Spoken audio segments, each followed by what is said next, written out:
Good morning.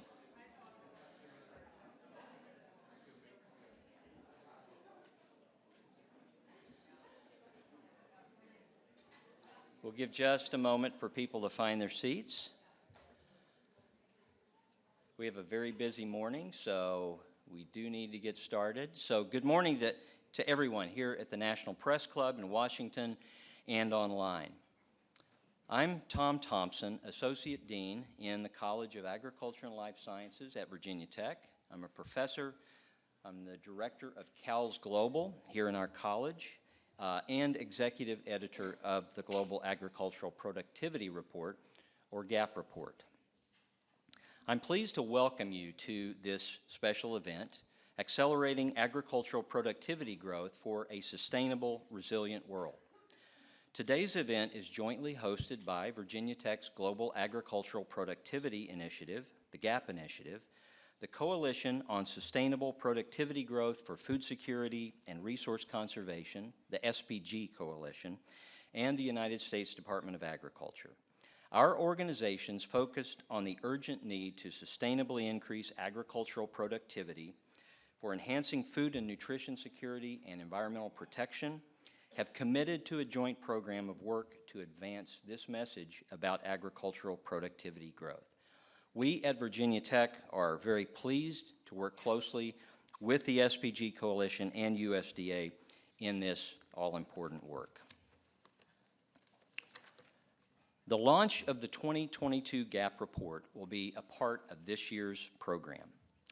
Inside the packets that you received when you entered the room, you will find the executive summary of this year's GAP report, Troublesome Trends and System Shocks. Soon, the full report will be available on our website, globalagriculturalproductivity.org. For those of you who are joining us online, you can now download the executive summary from the GAP report website. The 2022 GAP report would not be possible without the substantial efforts and contributions of our supporting and consultative partners. Our supporting partners provide financial support and offer perspectives on critical issues facing the world's agricultural systems. Our supporting partners are Bayer Crop Science, Corteva AgriScience, John Deere, the Mosaic Company, Smithfield Foods, and Virginia Tech's College of Agriculture and Life Sciences. Our consultative partners provide insights on areas essential for productivity growth: agricultural research and development and extension systems, natural resource management and conservation, nutrition and human health, community-led development, gender equity, trade, and climate change. I also wish to acknowledge the collaboration and support of USDA's Economic Research Service, the source of the data that you'll see this morning. Many of our partners are in the room and are online, and I extend an especially warm welcome to you. I also wish to thank Dr. Alan Grant, Dean of the College of Agriculture and Life Sciences, Virginia Tech's Executive Vice President and Provost, Cyril Clark, Vice President for Outreach and International Affairs, Guru Ghosh, and the many faculty, students, and other university leaders at Virginia Tech who generously support our work with their time and expertise. Virginia Tech's motto is Ut Prosum, which means that I may serve. We have a global mission, and we are always seeking new partners for the GAP report and our other initiatives addressing the world's most complex and urgent challenges. So finally, thanks to all of you for attending this morning. We know that you're here because you share our vision for a food and nutrition secure world. We're excited to see how this report and the activities around it support this vision. Please take this opportunity to learn about the findings and the stories in the GAP report, and also to learn more about Virginia Tech. We especially invite you to learn more about our partnerships around the globe, our work for food and nutrition security, natural resource conservation, health, youth engagement in agriculture and nutrition, and more. And you can find more information in your packets. So it's now my pleasure to introduce Dr. Cyril Clark, who serves as Virginia Tech's Executive Vice President and Provost, to offer comments. Dr. Clark is a veterinarian, clinical pharmacologist, teacher, researcher, and distinguished academic leader. He has led Virginia Tech's academic enterprise since 2017. We're so glad he can join us. Provost Clark.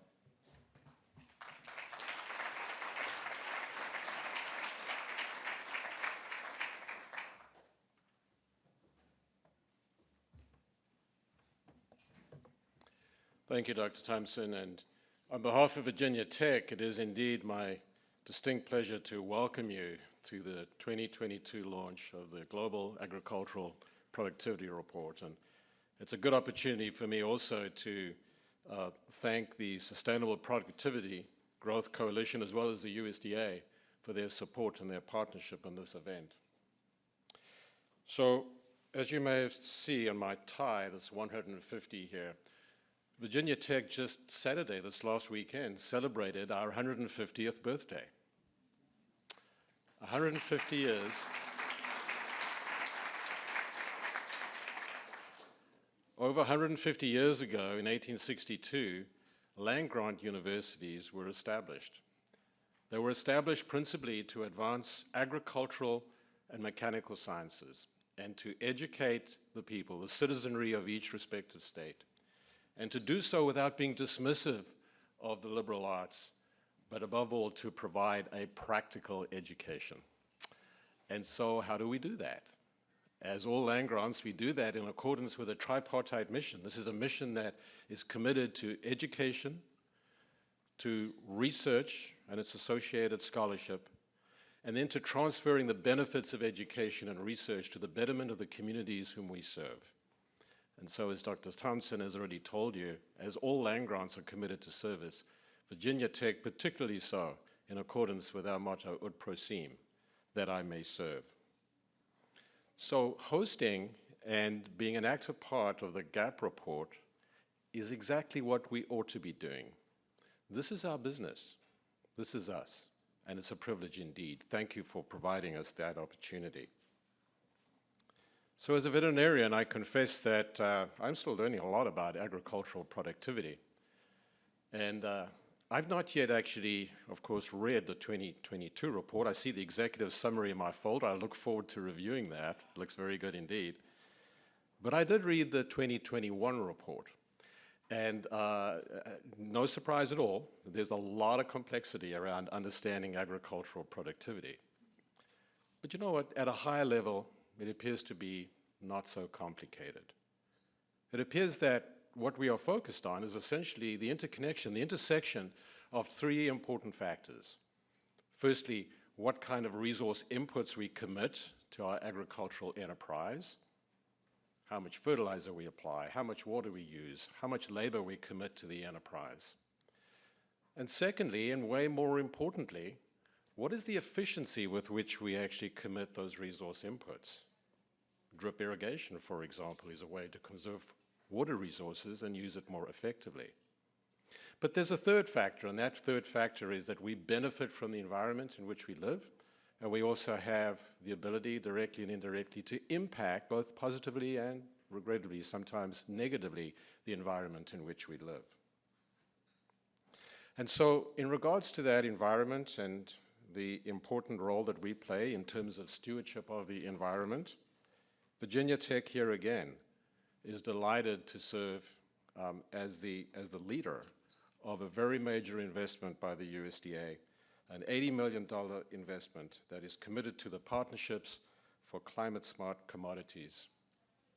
This is an opportunity for us essentially to support a climate-directed approach to agriculture, with a lot of this funding committed to farmers to accomplish that task, with Virginia Tech working with a number of other partners and 3 other states to investigate, to monitor, to conduct research, to understand just how this program is working so that we can inform the future and do even better as we move forward. And in this regard, I must, of course, recognize not just the College of Agriculture and Life Sciences, but within CALS, the abbreviation for the college, within CALS Global, which is at the forefront in terms of really accomplishing this particular project, and of course also is responsible for the GAP report. And again, Dr. Thompson, I must credit you, and thank you for your work.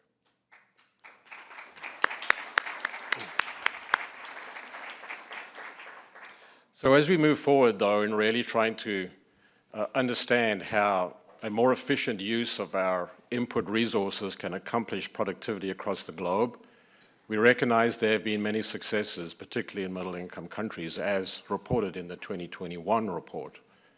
But we acknowledge also that we're falling short of our goals. And so we have work to do. And that work isn't just work that involves science, agriculture, data analytics, and all of the other machinery and engineering contexts that come into it, but it involves also understanding how we chart the future, how we map the future in the context of policy. And so when it comes to policy, bringing this all together in a transdisciplinary and cohesive manner, what better place to speak of this than right here, Washington, D.C.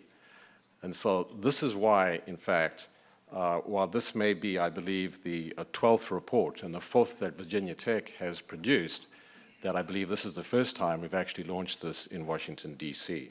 There is intentionality around that.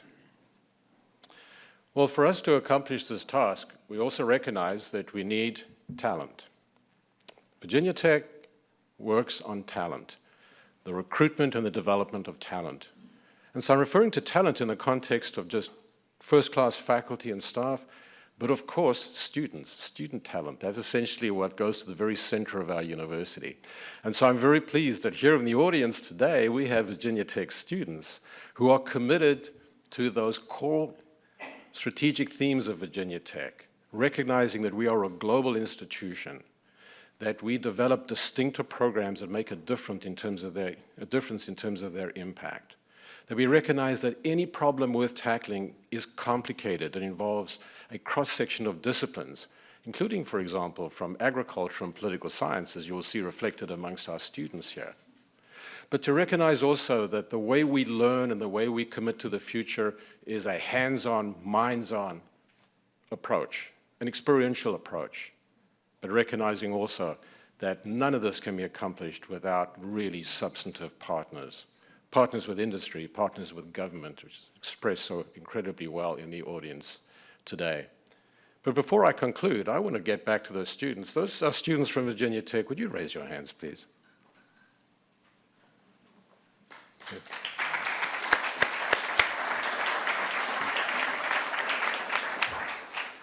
Thank you for being here. You are our future. We appreciate that. So in conclusion then, by working together, we can indeed elevate the important issues to which we all are jointly committed. The challenge of increasing agricultural productivity that lies ahead in the coming decades will require new skill sets and global perspectives, partnerships, and innovative ways to find new solutions. And let me assure you, Virginia Tech is absolutely delighted to be in a position to contribute to this important mission. Thank you.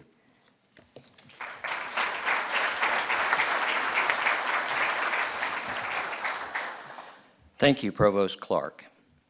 During our time together this morning, we will first discuss the most recent trends in agricultural productivity, as revealed by data from USDA's Economic Research Service. Then we will hear about original research funded by the GAP initiative that reveals how extreme climate events may impact the trajectory of agricultural productivity growth. Next, our GAP report panel will tackle the issue of responding to the troublesome trends highlighted in this year's report. Following a short coffee and tea break, our colleagues from USDA and the Sustainable Productivity Growth Coalition will continue our discussion about how to advance sustainable agricultural productivity growth. We look forward to a welcome from Dr. Jewel Brunagh, Deputy Secretary of Agriculture and Virginia Tech alum. And we also will hear a series of short presentations and finally closing remarks. So we will have a full and enriching morning. The theme for the 2022 GAP report is troublesome trends and system shocks. This title is inspired by the troubling trends that you'll see in agricultural productivity and the ongoing challenges posed by climate change, conflict, economic downturns, and other shocks. As a university professor, I often like to start with a review. So let's define what we mean by agricultural productivity. Agricultural productivity growth, which we measure as total factor productivity, or TFP, increases when producers increase their output of crops, livestock, or aquaculture products using the same amount or less land, labor, capital, fertilizer, feed, and livestock. Productivity is not the same as production, and it's not the same as yield. TFP rises when producers use innovative agricultural technologies to increase output with the same or fewer resources. Since TFP incorporates a range of inputs and outputs in its calculation, it's the broadest available measure of technical efficiency and productivity over time. As a result, tracking changes in TFP reveals a great deal about agricultural systems. First, an increase in TFP shows that a large and increasing number of producers are adopting new technologies and practices. Second, TFP growth makes the agriculture sector, including producers, more competitive by lowering production costs. A 1% increase in productivity growth is equivalent to a 1% decrease in the cost of producing, storing, and selling one unit of a particular product. And third, an increase in TFP is generated by more efficient use of resources and inputs reflects progress toward a more sustainable approach to agricultural production. To appreciate the role of TFP in agricultural systems, it's helpful to compare agricultural output and input over time. That's the left-hand figure. Since 1961, global agricultural output has increased fourfold, while input use has slightly more than doubled. The distance between the two lines reflects the output that can be attributed to the efficient use of agricultural inputs, that is, TFP growth. Comparing agricultural input to output use over time demonstrates the essential role of TFP growth in the sustainability of agricultural systems. In contrast to the global trends on the left, low-income country agricultural output growth, which has grown more than 400% since 1961, has relied largely on increasing inputs, especially land expansion, arguably the least sustainable way to grow agricultural output. As shown by the green line representing the Global Agricultural Productivity Index, or GAP index, TFP needs to increase by 1.73% annually to sustainably double production of agricultural products by 2050 from a 2010 baseline. The latest global TFP data from the USDA, that's the orange bar on the bar chart, shows that from 2011 through 2020, TFP increased globally at only 1.12% annually. And that's compared to 1.99% TFP growth during 2001 to 2010.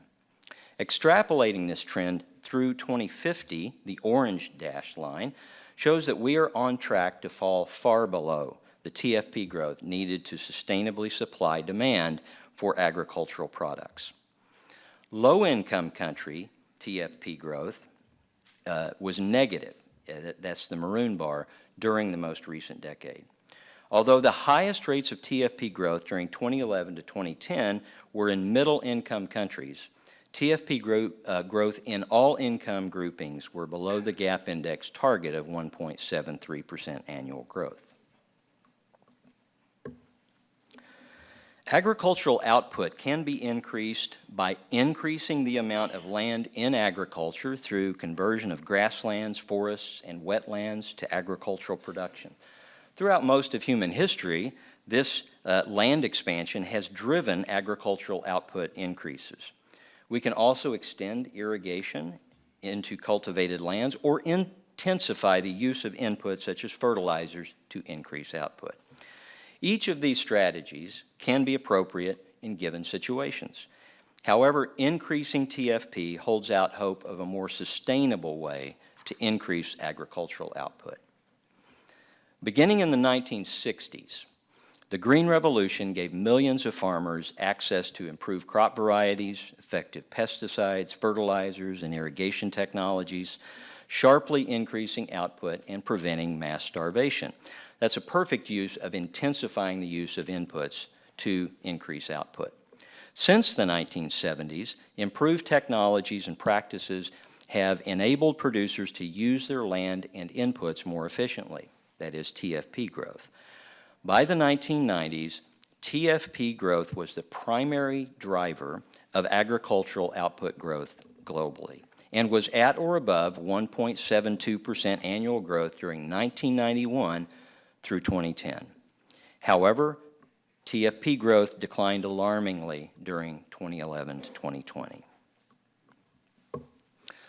Although global TFP growth reveals a troubling trend, TFP growth continues to be robust in South Asia and the transition countries, that is the former Soviet Union, at 2.28% and 1.89% respectively.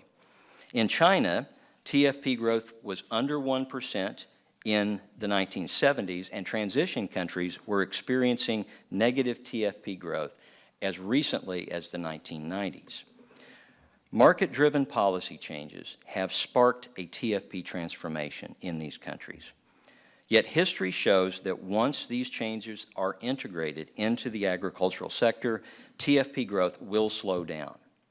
For example, China's TFP growth averaged 2.48% from 2001 to 2010, falling to 1.59% during 2011 to 2020. Sub-Saharan Africa is a cautionary tale. Policy reforms in the 80s and 90s generated annual TFP growth rates of greater than 0.65% during 1980 through 2010. But the minimal investments since then in agricultural research and investment and development, the region is now experiencing negative TFP growth. Countries that have invested in the success of emerging farmers, that is, farmers who are market-oriented, cultivating 5 to 20 hectares, have made significant strides in TFP growth, especially in South and Southeast Asia.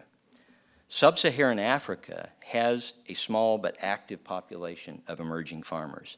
These farmers have the most potential for productivity growth, but urgently need access to improved technologies and information, as well as an enabling policy and trade environment to support TFP growth.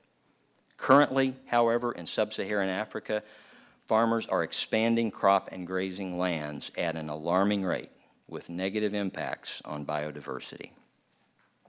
In South Asia, TFP growth was a robust average of 2.28% during 2011 to 2020, essentially the same rate as the previous decade.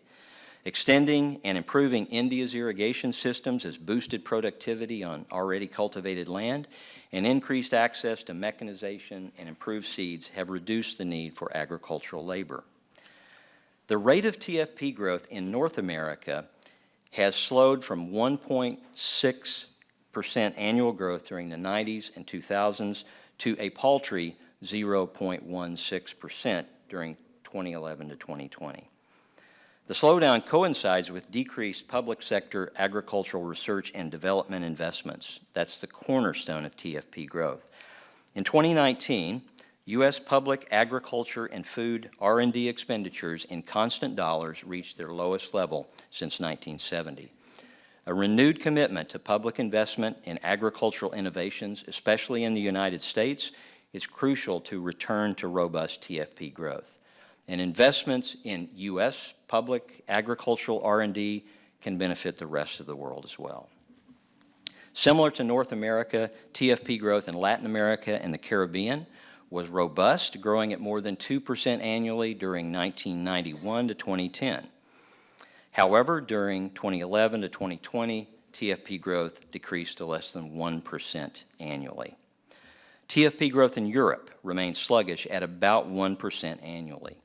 Output and TFP growth have been strong in the breadbaskets of the former Soviet Union, far above those of EU countries. However, the current Russia-Ukraine conflict is creating shocks to input and food supplies and prices globally and may reduce TFP growth.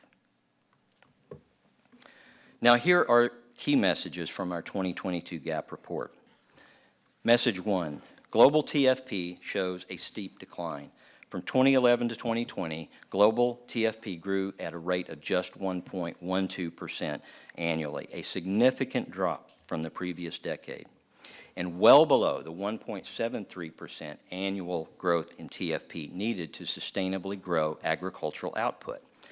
Message 2, productivity growth is not scale dependent. The prospects for agricultural productivity growth are not exclusive to large farms. An increasing number of technologies and farm management services are designed for use at smaller scales. There is an urgent need to increase smallholder farmer access to productivity-enhancing tools and technologies. The GAP report executive summary includes inspiring stories from our partners who are doing this work around the world, and I encourage you to check these out. Message 3, climate change and extreme climate events disrupt productivity gains. You'll hear more about that in just a few moments. Message 4, regional differences in TFP growth reveal areas of concern, alarm, and hope. Message 5, productivity growth supports resilience during system shocks. Agricultural productivity enhancing innovations reduce risk for producers and support resilience. And message 6, current efforts to accelerate productivity growth are inadequate to the scope of the challenge. The data you have seen just now should make this clear. We must take urgent and vigorous action to accelerate productivity growth. Only then can we be assured that our agricultural systems are sustainable and resilient to shocks. So how do we accelerate productivity growth? At the GAP report, we have and will continue to advocate for 6 policy and investment priorities to achieve sustainable productivity growth. These are investing in public research and development and extension. Second, embracing science-based and information technologies and expanding access to these for producers of all scales. Third, improving infrastructure and market access to strengthen the value chain.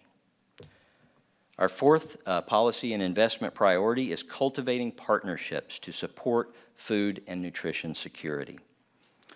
Fifth, expanding and rationalizing regional and global trade.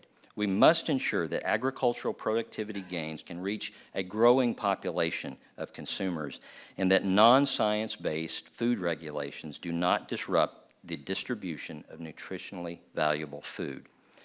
And finally, reducing food loss and waste. It's now my pleasure to introduce my Virginia Tech colleague, Dr. Wei Zhang, of the Department of Agricultural and Applied Economics, to share her new research on the impacts of extreme climate events on the trajectory of agricultural productivity growth. Dr. Zhang.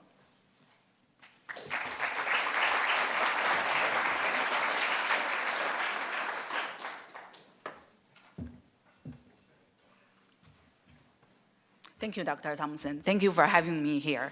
I'm showing some results from an ongoing research project. So climate change affects many dimensions of agricultural production. So far, research has focused on the changes in average seasonal temperature and the precipitation, in particular their impacts on crop yields. A few studies have also looked into the impact of changes in climate averages on agricultural TFP growth. But it's increasingly clear that the implications of climate change are beyond rising temperature and precipitation. Over the last few decades, we have seen the intensity and frequency of extreme weather events increase. So in our research, we explored the relationship between climate weather events, extreme weather events, and agricultural TFP growth. It's hard to overemphasize the importance of agricultural TFP growth, right? In particular for food security, poverty reduction, and economic transformation. Some recent work also point out the importance of TFP growth for agricultural sustainability and resilience. So when extreme weather events happen, the direct outcome would be the reduction of agricultural outputs. In addition to that, regional resource reallocation could also follow, such as diversion of irrigation water or changes in transportation channels. In addition, the physical capital of agricultural production, such as machinery or livestock, could also be negatively affected. Right, so in addition, the infrastructure of supply chains, such as roads or storage units, could also be damaged. So you can see that the economic consequences of extreme weather events are beyond the direct outcome, the reduction of agricultural output, and beyond the initial impact area. Right, so agricultural TFP growth as a performance indicator of a country's agriculture could be a good candidate to capture the overall impact of extreme weather events. It's also very important to point out the distinction between static effects and the dynamic effects of extreme weather events, right? So on impact, when extreme weather events happen, in general, we would see a reduction in the agricultural TFP growth, mainly due to the loss of outputs. Right, so but afterwards, in the long run, TFP growth, it could be higher or lower than trend. Right, so for example, if extreme weather event leads to the damage of productive assets, households and the communities will have to save, to reinvest, to go back to the capacity before climate shocks. In this case, the impact will be negative. Right. But on the other hand, extreme weather events could also lead to upgrades of agricultural production technologies and practices. So for example, if a drought leads to adoption of irrigation systems or the adoption of drought-tolerant seeds, TFP growth could be faster than along the previous trajectory. Right. So, but it's worth pointing out that institutional constraints and market constraints could affect the long-term impact, right? So, for example, lack of credit or access to markets.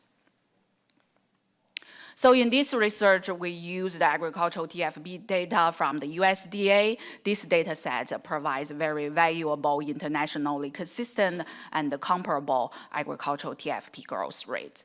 The extreme weather event data come from the International Disaster Database, and we include in our study the commonly studied extreme weather event type: storm, extreme temperature, flood, drought, and wildfire.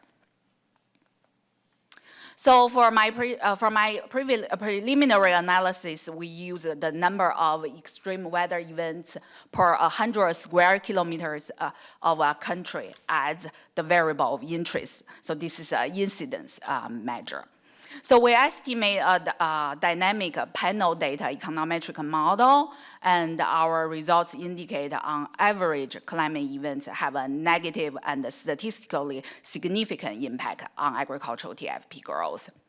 So to put the estimates in perspective, at the sample mean, for example, for a year, when the measure of extreme weather events is at the sample mean during our study period, TFP growth is estimated to be lowered by 0.46 percentage points. Right? So also in the extreme, for example, for Haiti in 2016, its measure of extreme weather event is at the 99th percentile.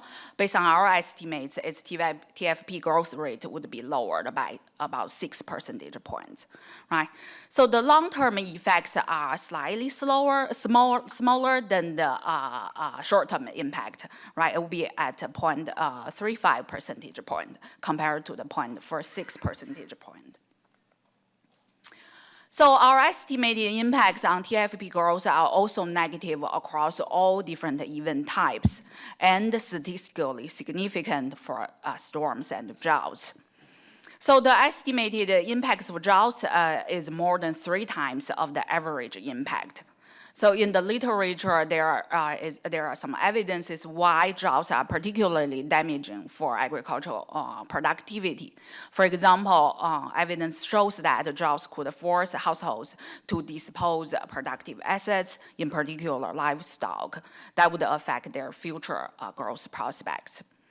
Though not estimated statistically significant because of the smaller numbers of events in the sample, the impact of wildfires on TFP growth could be the largest among all types, right?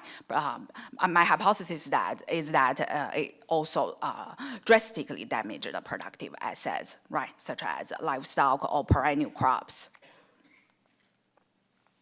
So looking ahead, we'll do more robustness checks. For example, we'll consider alternative intensity measures of extreme climate events instead of just incidence measures, right? So for example, we could use the number of fatalities per 10,000 people. And we'll also explore the heterogeneous impacts, for example, across countries at different income levels. We'll also take into consideration the codependence of climate weather events across countries into consideration. But it's worth pointing out our studies are like macroeconometrics studies, right? So we don't estimate the impacts at the subnational levels. Future researchers at finer geographic scales could be more insight for the channels for agricultural adaptation to climate extremes. Okay, thank you.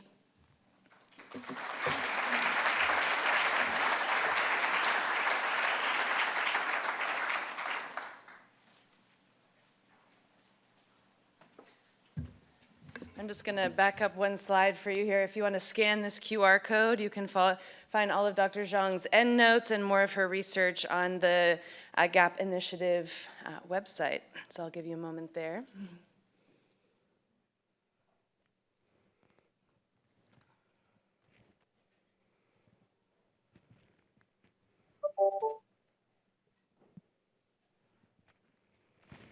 Great. Well, good morning and welcome again. I'd like to echo Dr. Thompson's gratefulness and gratitude for you all being here this morning.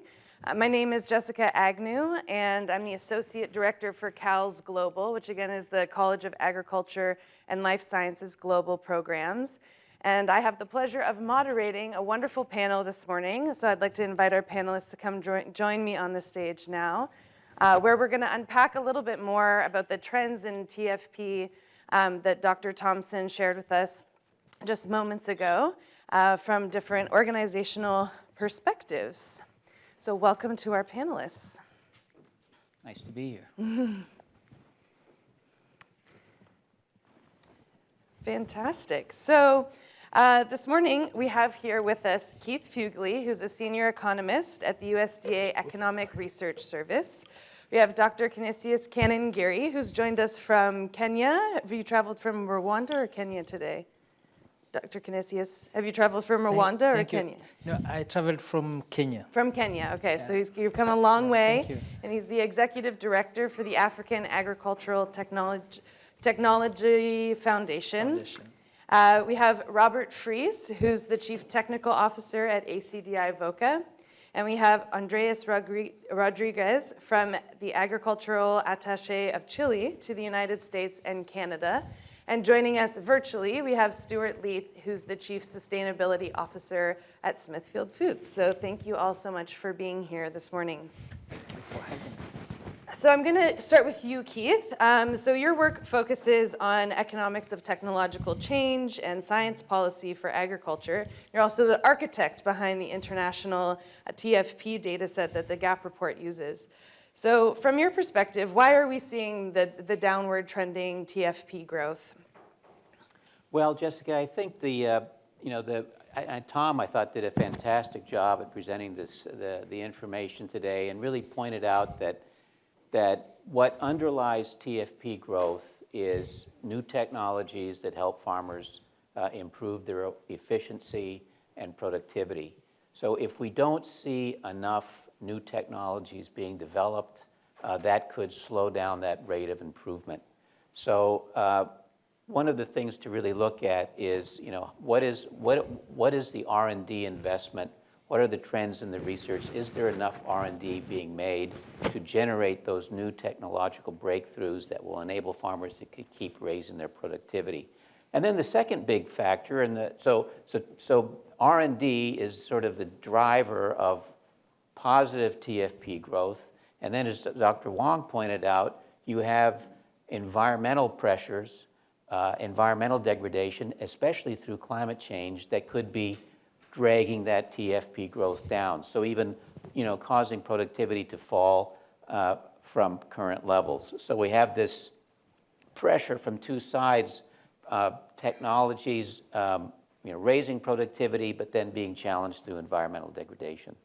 Right. So what do you see as the investments that might create sort of the highest return in this technological and the climate change space to kind of turn the train around and start seeing a positive trend in TFP growth?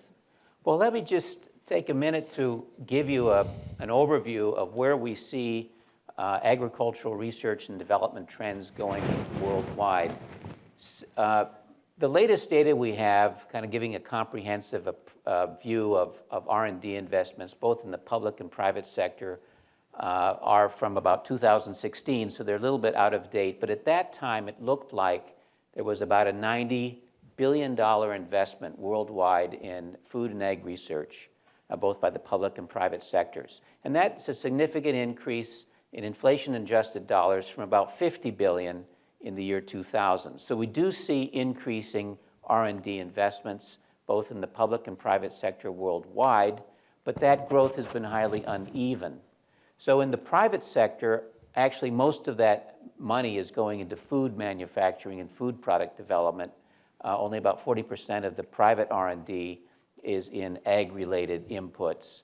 So the public sector is still sort of the dominant supplier of new technologies for farming.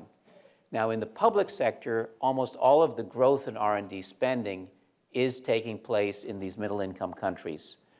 In high-income countries, R&D spending for agriculture has been stagnant, or in the case of the United States, as Dr. Thompson pointed out, has actually been declining in inflation-adjusted dollars. In fact, it's fallen by about a third since it peaked in around 20 years ago.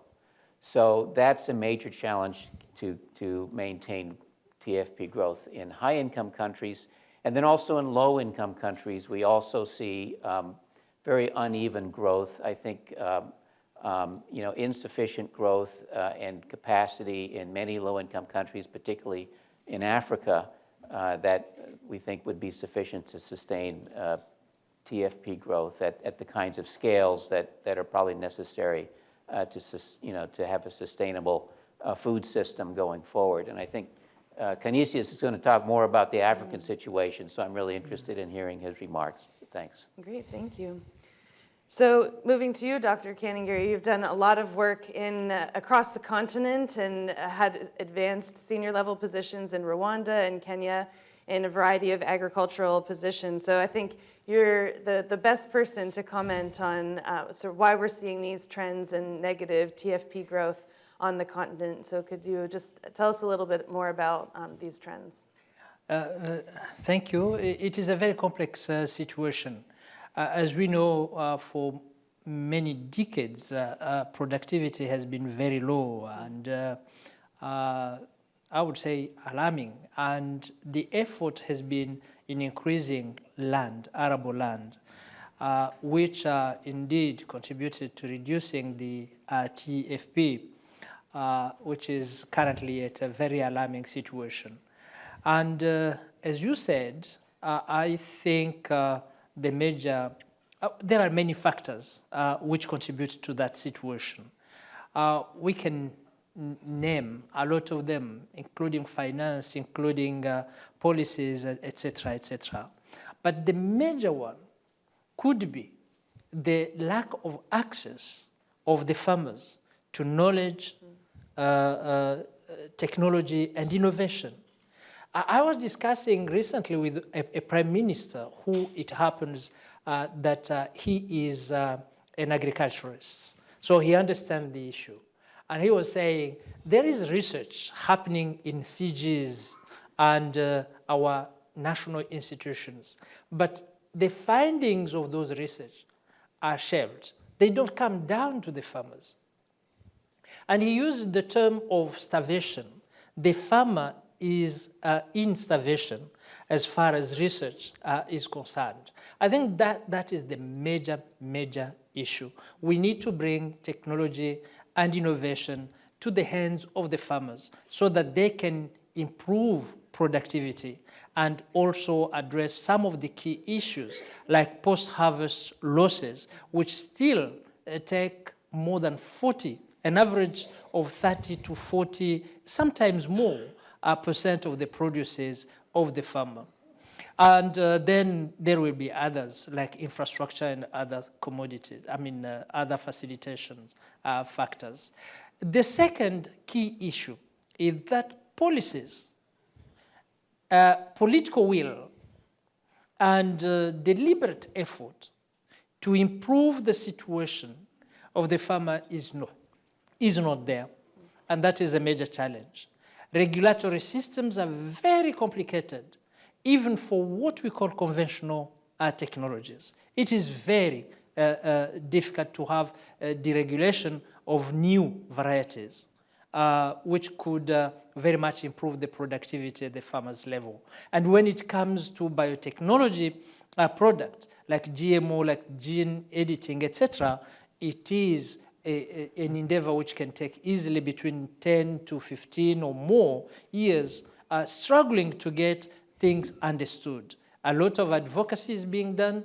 I hope that the recent decision by the president, the newly elected president of Kenya, to open up on gene technology, on GMO, and other biotech, I think it will be something which will revolutionize agriculture in our region and be emulated by other leaders.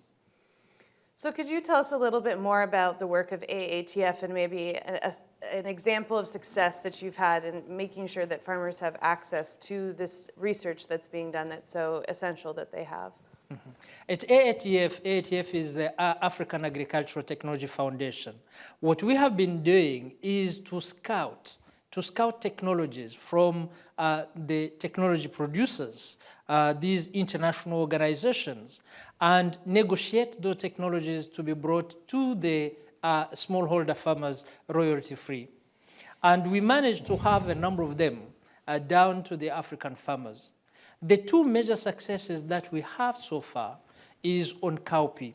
Cowpea is a very rich crop, which is actually the major source of proteins for low income in West Africa.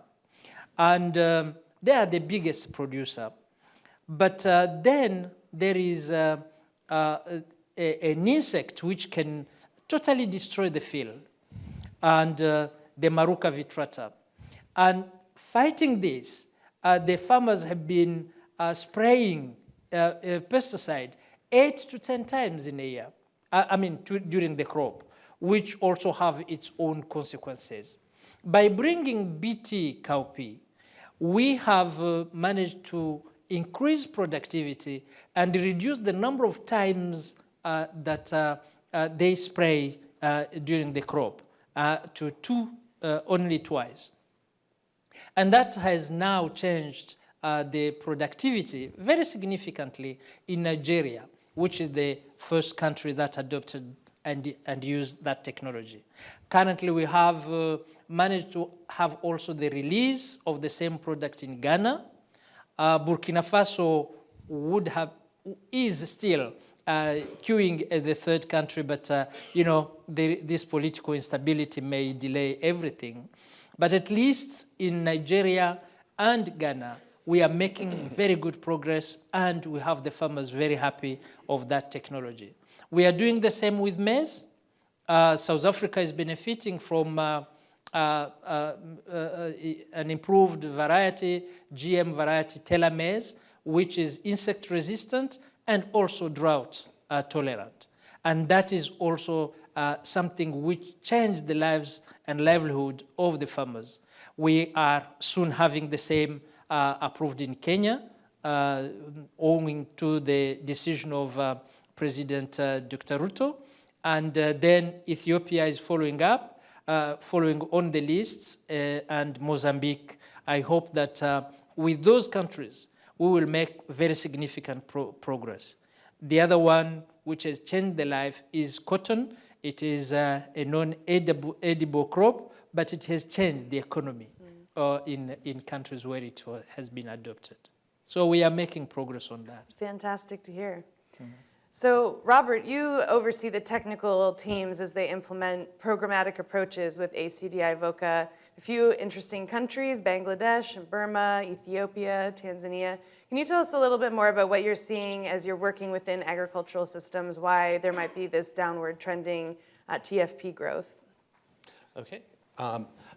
Yeah, I think we, as an implementer of development projects, will take a slightly different perspective from the research and the science side. The factors that the provost introduced, we would add the kind of people and systems side as being a significant factor for us. The technology is there. I'll echo, I think it was lesson 2, that the technology is available that is relevant and feasible for smallholder producers. Those are the folks that we tend to work with more in the agricultural sector as far as increased productivity. But the systems and the incentives are not in place for the access that Cassius mentioned as being a major challenge.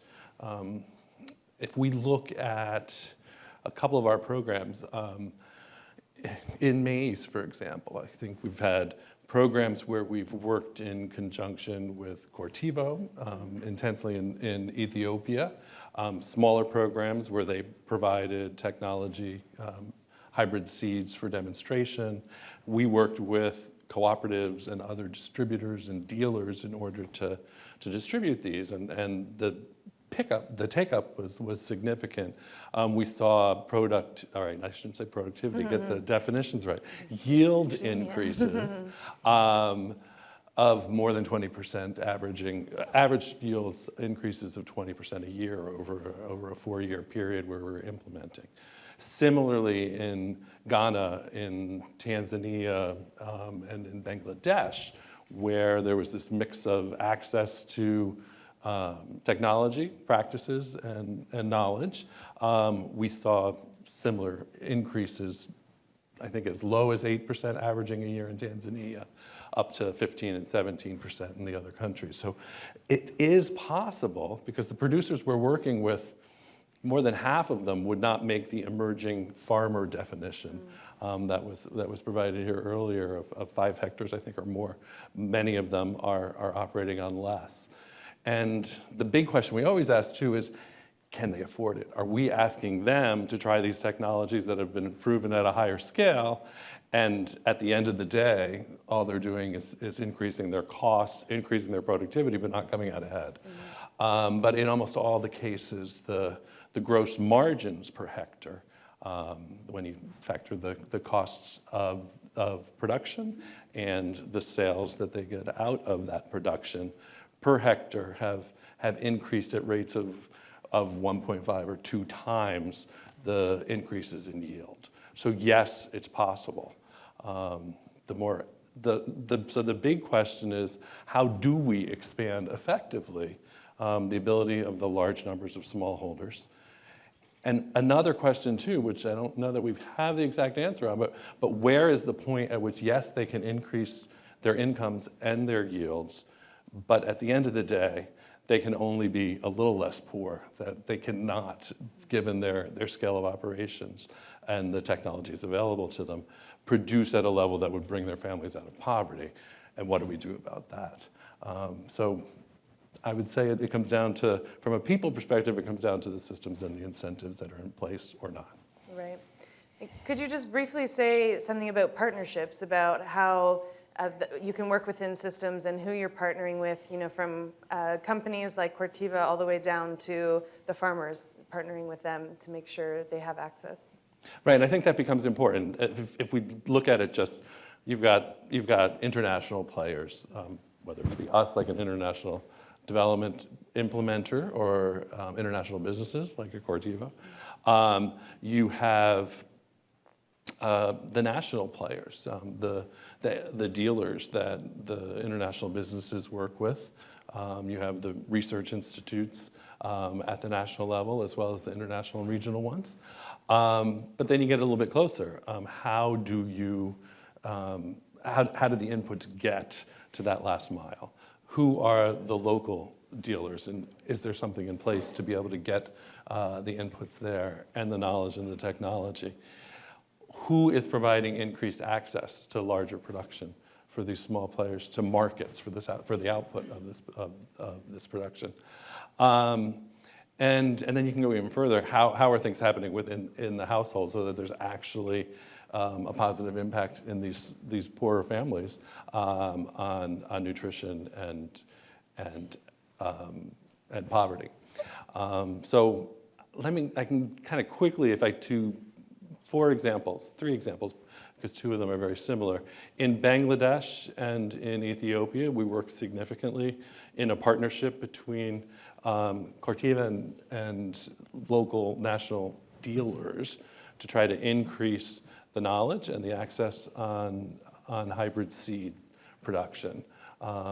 They ended up needing to work pretty closely with producer organizations as well, but the driver of that work was the international and national level private sector actors. We saw, again, I think it was 17% increases in yield, in yield, among the participating producers. And there were more than 500,000. So we're talking about some level of scale, still a drop in the bucket.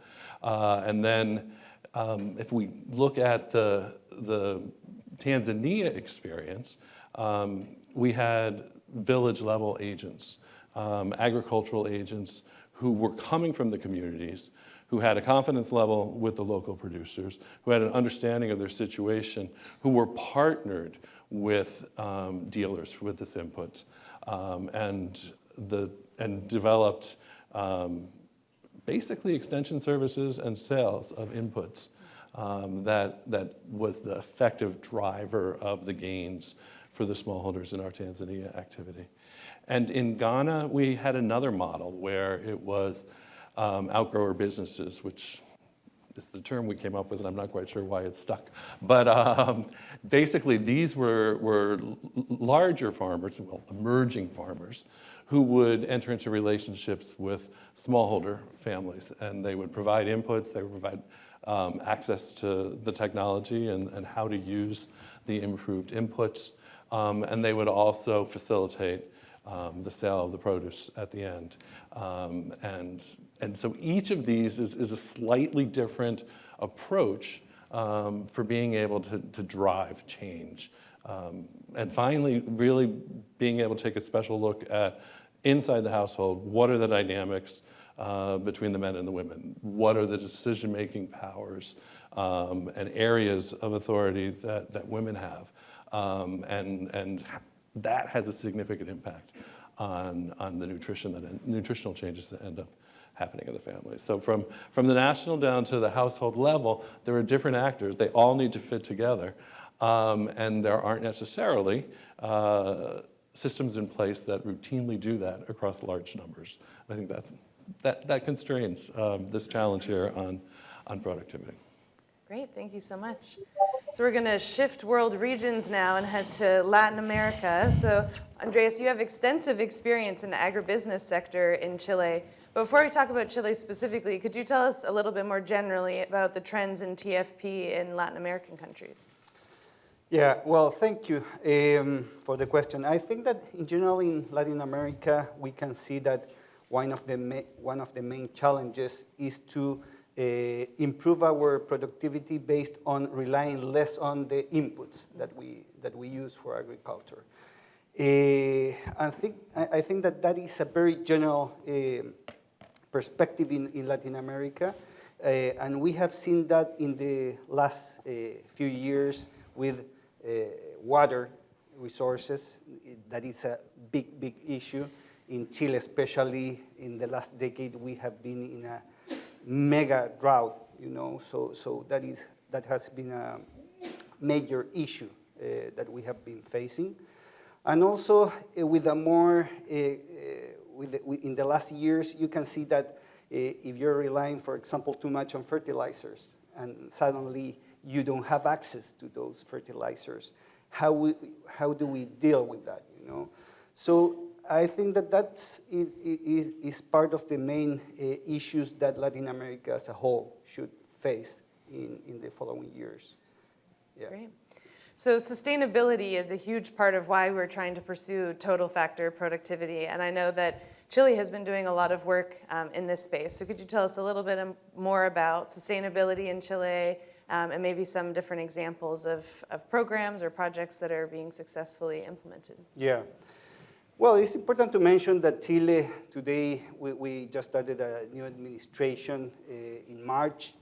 And one of the main probably points of differentiation of this current administration, it's been like a green country, So it's a critical point of our new administration, and they take it very seriously, So probably you have seen the presence of Chile in several international scenarios in this regard, raising the voice in this regard.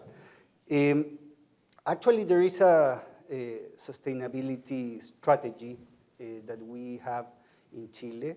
And of course, facing the three dimensions of sustainability in regards to environment, social, and economic-wise. And like trying to connect with the first part of the question, you can see today in those strategies that you start seeing like food security or, for example, resiliency, so you start seeing like different concepts, to what we had probably in the last decade. So there are urgencies, in that regard, not only for the situation in Chile, but also to be responsible with the commitments, the international commitments that we have, such as carbon neutrality. So, well, Chile is taking it very seriously. And for example, there is one success story that I wanted to share, as you were asking. Well, actually, this was part of the GAP report, so probably you can see more details of this case. And this was like a conjoint effort between ICA and the Ministry of Agriculture in Chile in regards to a system that is called the system of rice intensification. That, for example, in the case of Chile, we have 60,000 acres, roughly. We produce a little bit above 150,000 tons of rice, and that supplies half of the demand for this food product in Chile. And trying to respond to the initial challenge of producing more with less. Here, the case, the success story is that they started working in 2016 in this regard.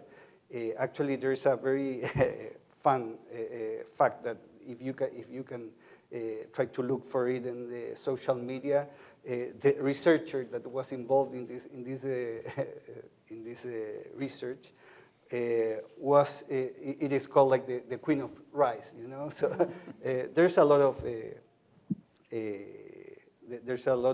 that it's been said about this case in Chile and probably in Latin America as well. And they and trying to respond to the initial question of trying to do more with less, they were able to produce the same amount of rice with half of the water that they use initially.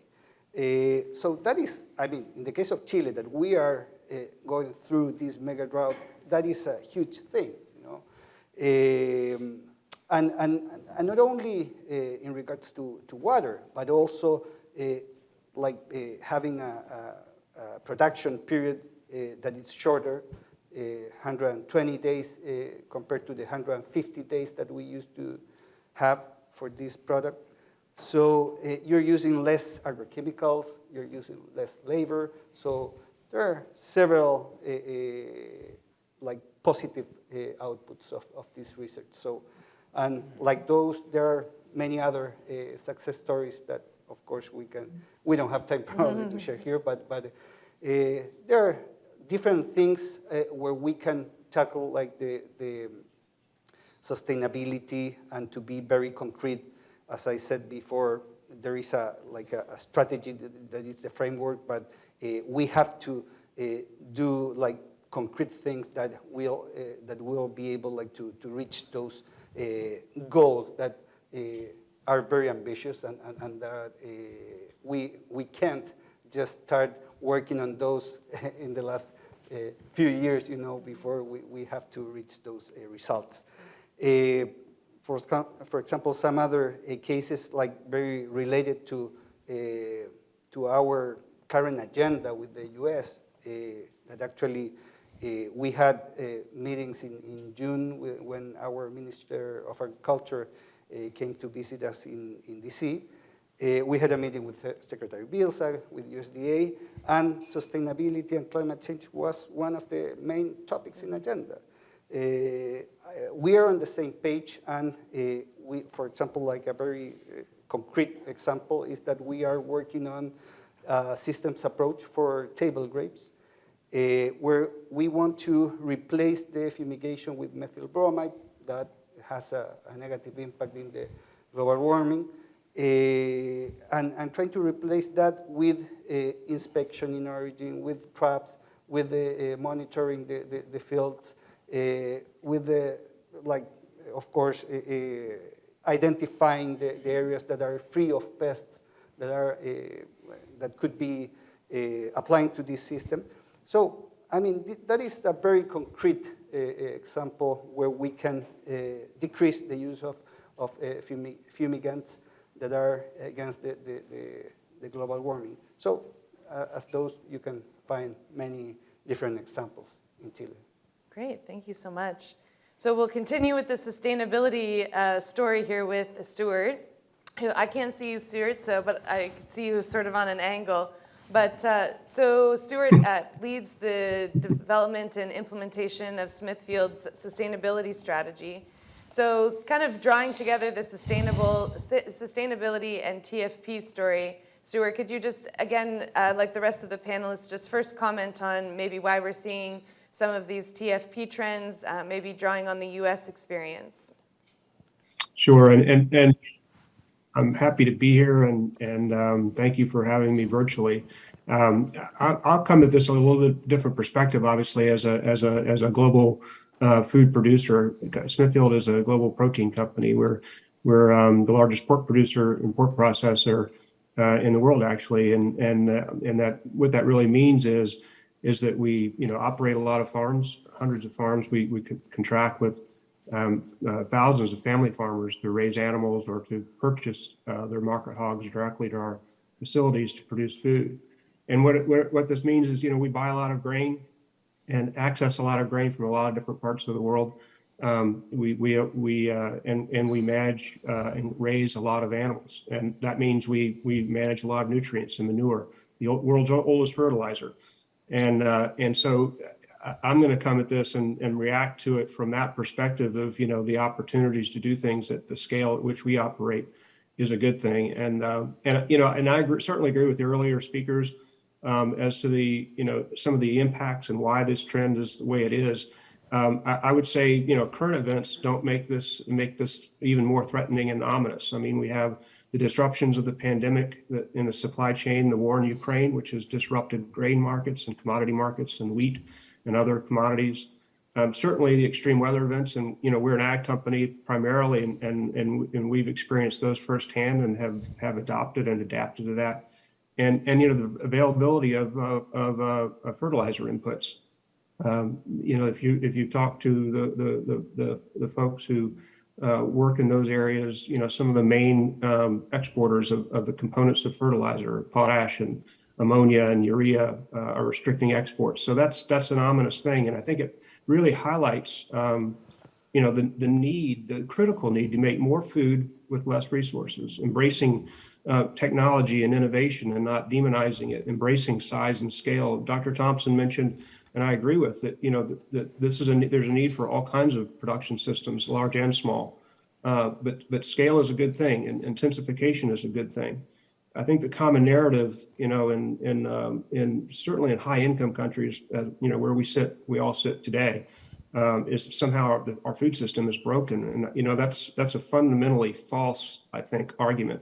We have an abundant supply of safe, affordable, abundant food here, and even in the face of these really unprecedented challenges to the food system.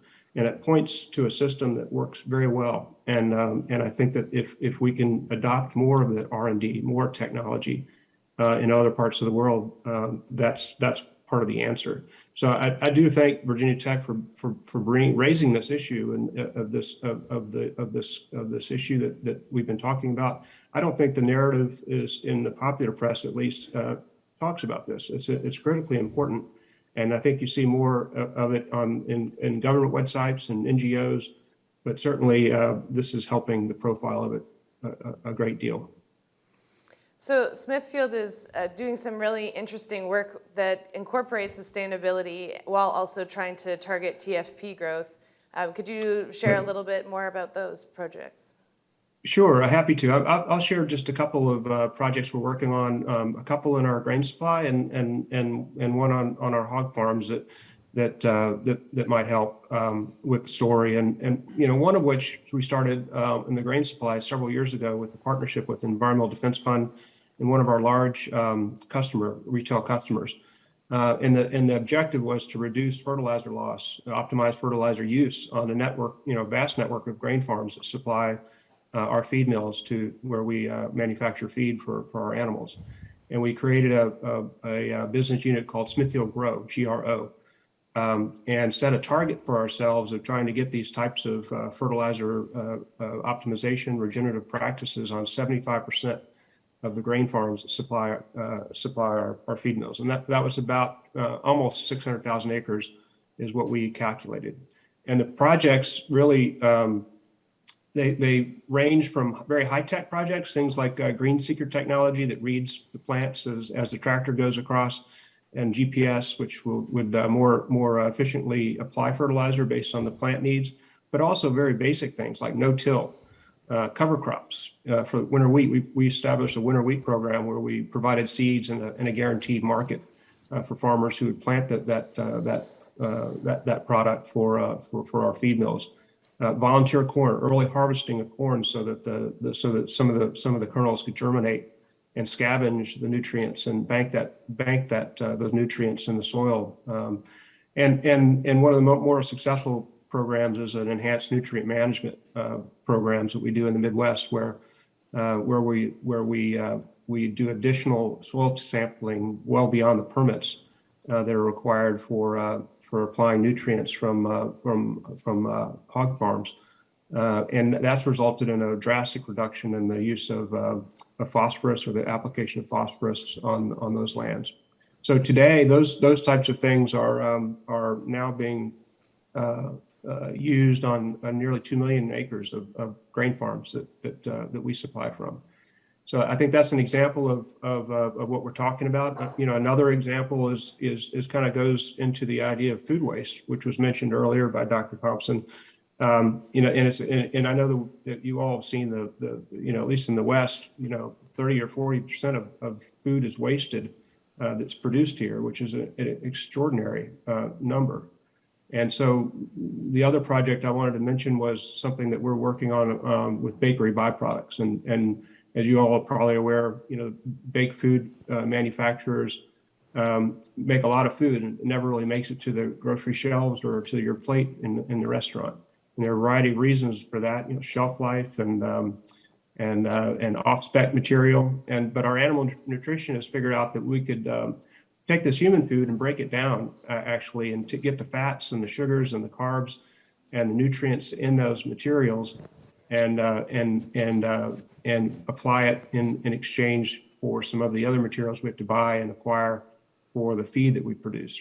And so we have a couple of plants that are doing this. It's deconstructing. We're not, I was accused of feeding Twinkies to our pigs, and it's not really that. It's deconstructing these things, removing the packaging, and what it looks like, what the final product looks like is actually ground flour. It's like a dark tan or taupe colored flour. And it's applied at our feed mills in exchange of some of these things that we'd have to get from crops and other sources. And then the last thing I'll mention, which I'm very excited about, is on our hog farms. It doesn't sound like an exciting topic, but it is. It's feed efficiency. And years ago, it would take 4 pounds of grain for every pound of weight gain on a market hog. And our animal nutritionists and animal scientists on our farms and in our industry are looking at feed formulations, genetics, looking at DNA markers, not changing the DNA, but looking at DNA markers to figure out which animals and which strains of animals are more prone to efficiently metabolize food. And feed formulations, where we look at the optimum size of the grain and what goes in there to help the food be metabolized by the animal as opposed to going out the backside. And also additives and additional additives that go into those formulations, which again help digestion as opposed to creating a waste. So the energy of that food is going into the animal, the production, rather than the other way. And so today, we are looking at, instead of 4 pounds of feed, we're looking at more like 2.5, and that's going down every day. So we're excited about those, and I just wanted to raise those as examples of efficiency. There are many other things that we're doing, and I just invite you to look at our sustainability impact report to details more about what I just talked about and other projects as well. And that's actually our 20th report that we've done. So I'll stop there and hand it back to you. Great. Well, thank you so much, and thank you to all of our panelists for your remarks. I think it's important to mention that we held an event in Nairobi in June, and a lot of these same themes are coming out. So it really feels like we're orienting ourselves around a common narrative about what we need to do in order to be able to grow agricultural productivity, which is invest in public R&D, make sure those technologies are getting to the farmers that need it the most, using partnerships to do that, and really emphasizing the reciprocal relationship between sustainability and total factor productivity. So just a rapid fire round to end us on a positive note. I'll give our panelists a chance to comment on what they think could be different or what would happen if we can turn this TFP train around. Start with you first? Yeah. Okay, well, I think if we could accelerate TFP growth, especially in low-income countries, we would see substantial improvement in nutrition and reduction in poverty. And we've seen this occur in countries that have been able to do this. And, Canisius mentioned the importance of political will. In Africa, despite, an overall negative situation, there are 2 countries in particular, Ghana and Ethiopia, that have seen rapid productivity growth in agriculture and halving of poverty and child malnutrition. Now, agriculture is not the only contributor to those, but it was a major contributor to the improvement in food security in those countries. So this is possible, and I think I would hope to see this more broadly applied in low-income countries worldwide. Dr. Kanangiri? I think for Sub-Saharan African region in particular, we need to continue a lot of advocacy and awareness creation. People need to understand that these technologies have promises to develop agriculture and increase productivity and also TFP. This need to be accompanied by a lot of partnership in making those technologies available. We have different platforms to increase advocacy at lower levels so that demand can come from the farmers and understand what it is to change the way they have been doing things. But we need also at the top to have our leaders understand that the enabling environment is so far is not favorable for these technologies to come. We have noted some positive note by some countries, for example, developing mechanisms to get the diaspora researchers being in these universities like yours to come back home and bring their knowledge and know-how to fertilize with what the institutions back at home are doing. I think this needs to be continued and supported by the University of Origin like yours. Our partnership, for example, with VT on this global agricultural productivity and the knowledge which is, the findings in this report is key. I think for my institution, we need to bring this knowledge to our decision makers in the agricultural sector to make a difference between productivity and TFP so that they can change the way they are doing things, not in accumulating fertilizers, putting subsidies in this, but rather work on a way that can increase TFP so that we have agricultural sustainability in this growth. So we have a lot. It is a call for action. Yeah, perfect. Thank you. Thank you so much. To you, Robert. Trying to add a different angle. Being able to, I'll keep the partnership theme going, but with a notion that that being able to build up the leadership side closer to the communities where production is happening. Innovation will keep happening at the global level, but the systems need to be in place to be able to bring it down. So the incentives are there. The demands, the capacity, and the investment that households and local communities and the smaller players with that access to market, to technology and information. And then one area of partnership that's sparked for me is, I recognize we as development project implementers and the research community don't really work a lot together. We bring lenses that are different but complementary, and being able to make inroads there, I think could have an important effect on both of our work. Absolutely. Andreas? Just adding up to what I already mentioned, I think that, cooperation among countries, I think that it's crucial. I think that we're all key players in these objectives, and at the end of the day, like feeding the world and being more productive. We gotta be more productive, like to source the food that is needed for the world, So I think that it's a common goal, and the only way to face it is all together. Amazing. That's an excellent message. And last but not least, Stuart.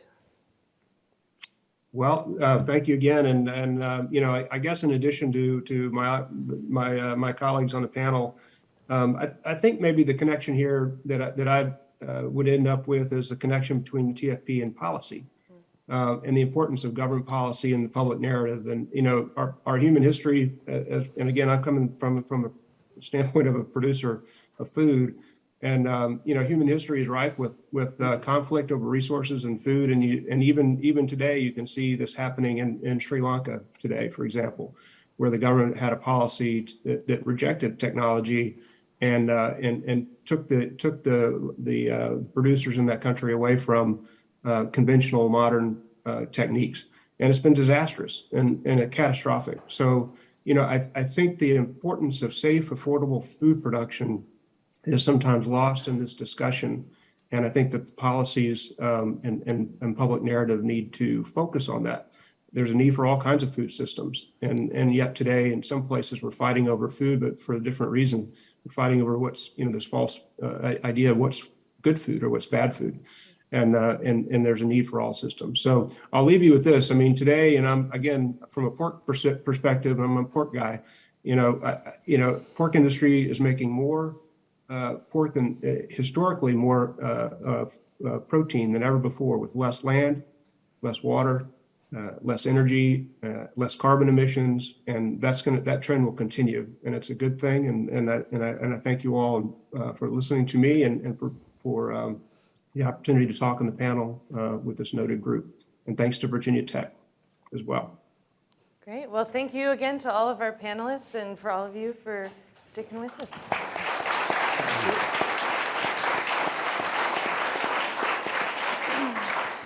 So we'll have a short break before the USDA and the SPG Coalition take over the program.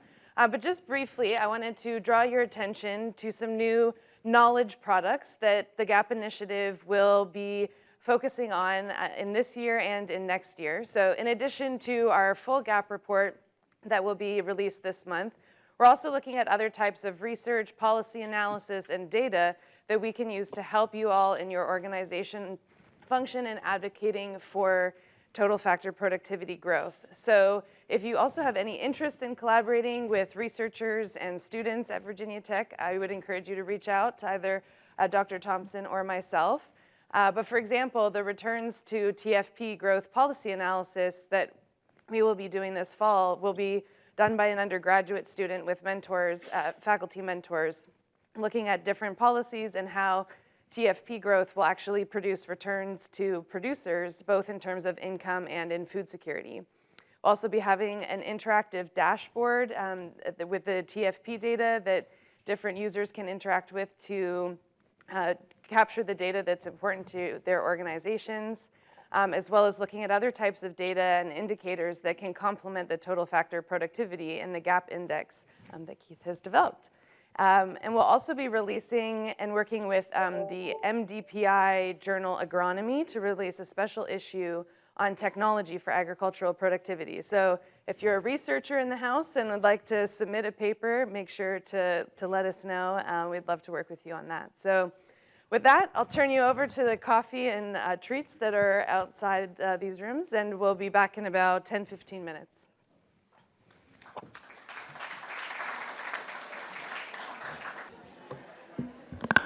Good morning. Good morning, everyone.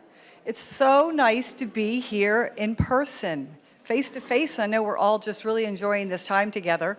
We'll have some time after this next session, but let's go ahead and get the show on the road, as they say. So welcome to the Mobilizing Inclusive, Broad-Based Action to Accelerate Sustainable Productivity Growth session. I was super excited to be able to introduce Deputy Secretary Bernal this morning, but unfortunately, she has fallen ill and is unable to join us. So she sends her apologies and best wishes for a successful conference here. So the Deputy Secretary has a long history as a champion of U.S. agriculture, food security, and ag productivity. She works tirelessly for us, as is evidenced by her falling ill upon returning from the G20 meetings in Indonesia. We all wish her good riddance and hope she gets, or well wishes and hope she gets well very quickly and back on her feet. So she just works tirelessly to promote U.S. agriculture, innovative approaches, and science-based decision-making. So this morning we have with us Daniel Whitley, the Administrator of USDA's Foreign Agricultural Service, who will deliver remarks on behalf of the Deputy Secretary. Administrator Whitley has a long, distinguished career with USDA, working in a variety of positions ranging from trade policy to market analysis. Administrator Whitley is an ag economist by training and hails from the great university, Louisiana State University. So anyone who knows Daniel Whitley, Administrator Whitley, knows of his love for the Tigers. So with that, despite that, I invite all of us to give Administrator Whitley a warm welcome.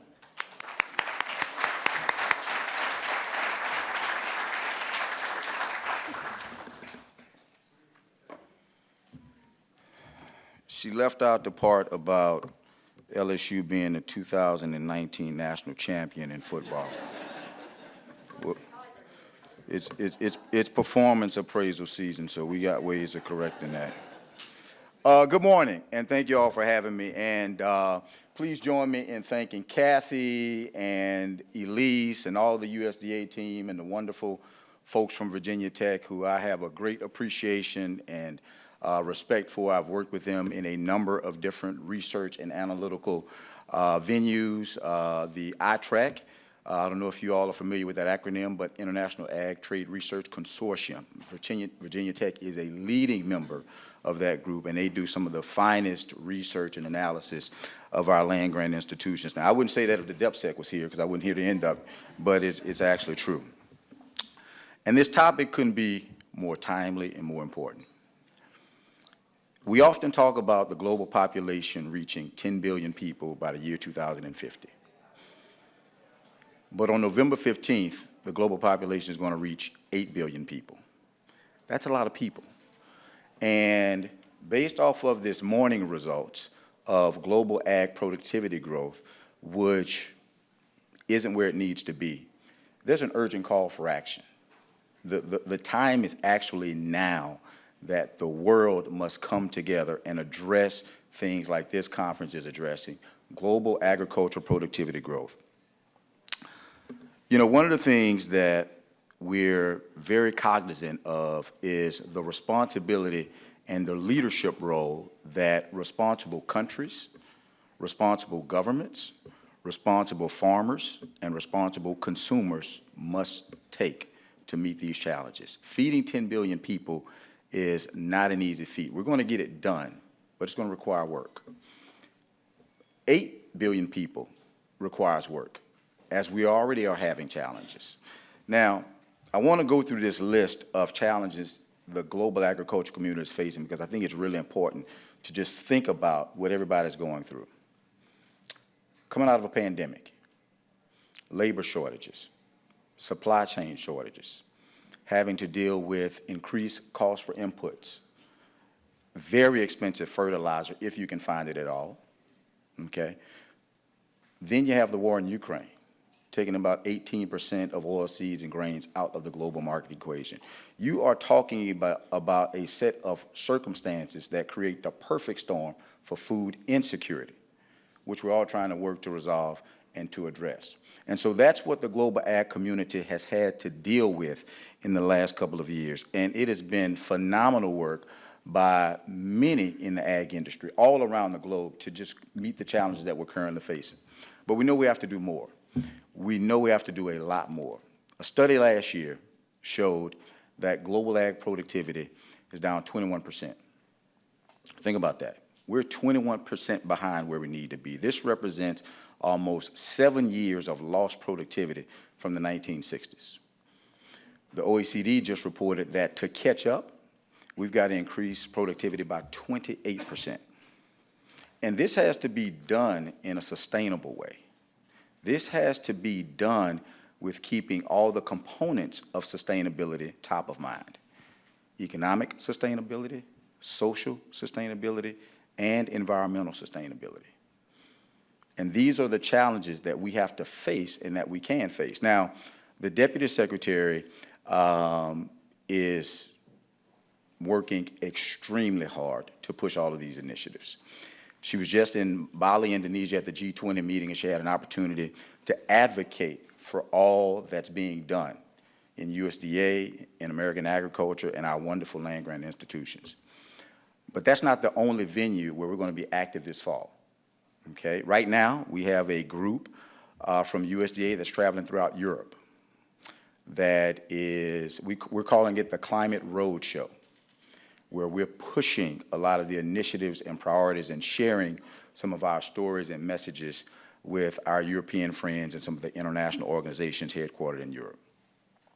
Later this year, of course, we've got COP27. That will give us another opportunity to share our story and talk about the great work being done.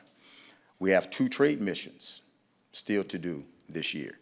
Taking a group to Kenya, and we're also going to be taking a group to Spain and Portugal. So we've got a roster of venues where we're going to be sharing all of the great work that we're doing in USDA and American agriculture. Now, the big piece that I think we have to recognize its importance is the Partnership for Climate Smart Commodities. 3 weeks ago, the Secretary, the DepSec, other USDA leadership announced 70 partnerships totaling over $2.8 billion, covering all 50 states, including each and every single commodity, as well as including each and every single land-grant institution in this country.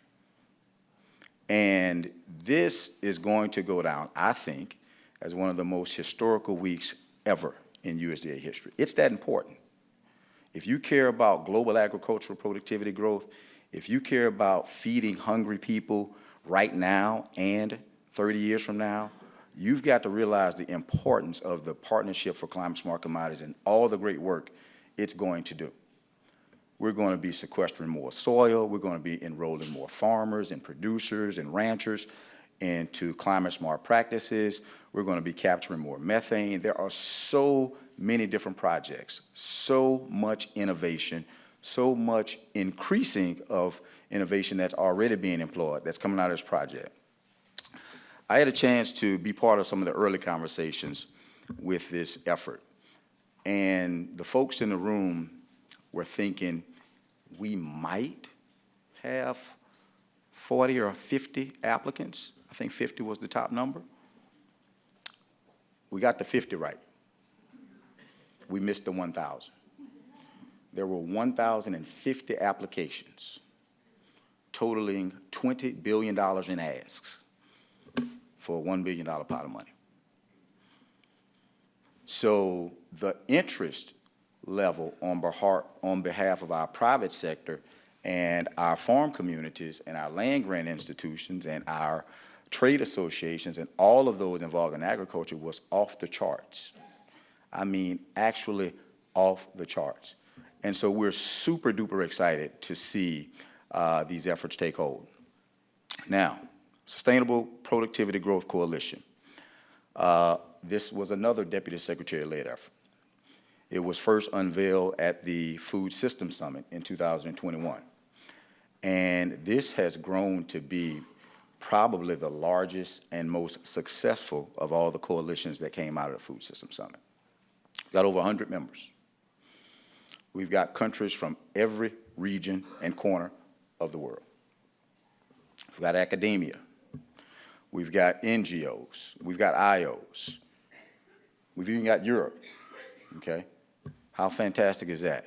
This is a phenomenal coalition to advance our interests and our shared concerns with being able to feed citizens all throughout the world. Now, we've got other efforts. We've also got AIM for Climate. And we're working very hard to advance our interest in all of these.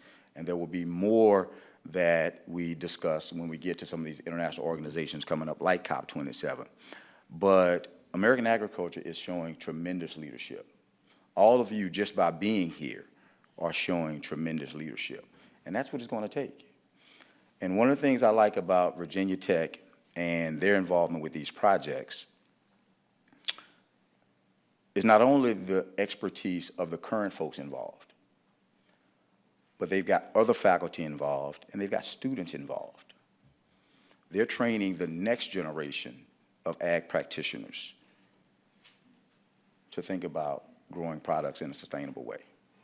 They're training faculty members who do research to think about projects and analysis on these topics and sustainable agriculture. So this is the challenge of our times. This is the biggest challenge we will face. I get a chance to talk to students all the time. And the one thing I tell them about a career in agriculture, you will always have a job. Okay? The challenges we face won't be solved or replaced by computers.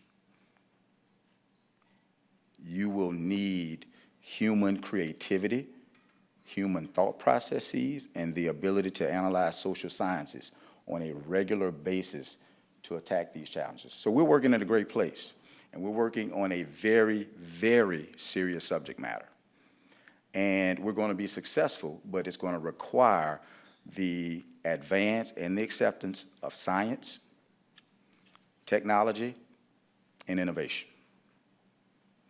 It's not a lot of new land to bring into the ag production.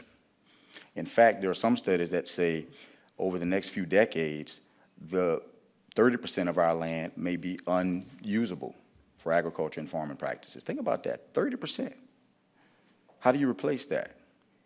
Science, technology, and innovation. So we're going to continue to lead, and we're going to continue collaborating with like-minded partners. We're going to continue educating folks who may be on the fence, and we're going to continue debating with folks who see the world a bit differently than us. This is a conversation we have no choice but to win. We don't have the luxury to lose this conversation. You'll hear more about SPG and all the great work being done in the sessions coming up. I'm super duper excited that Kathy and the team has put all this together, and Elise and everyone. This is great work being done, and just rest assured that the folks at Virginia Tech, USDA, and all of the partners are providing exquisite leadership in this effort and making all of us very proud. Thank you all for having me, and enjoy the rest of your conference.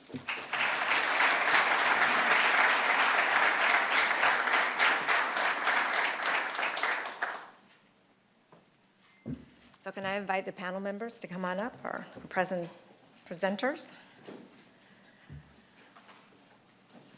Well, thank you, Administrator Whitley. That was really encouraging words. That gets us off to a good start with this next session. I'm Elise Golan. I'm the Director of Sustainable Development, the Office of the Chief Economist at USDA. And it's my great pleasure to moderate this session showcasing the Sustainable Productivity Growth Coalition. I'm one of USDA's co-leads for the coalition, along with my colleague, Kathy McKinnell, who kicked off this part of the program. And like Kathy, I really extend a heartfelt thank you to our partners at Virginia Tech for so much hard work that went into this event today. So thank you. It's really a pleasure to work with you. So in this session, we're going to get down and we're going to focus on action. We've seen the evidence. There is no question that it's time for the world to refocus its efforts on action to accelerate agricultural productivity growth. We know that slowing rates of productivity growth are already threatening food security and livelihoods of people around the world, and we know that climate change is making this threat more dire. The urgency and enormity of the challenge, I guess I better do this,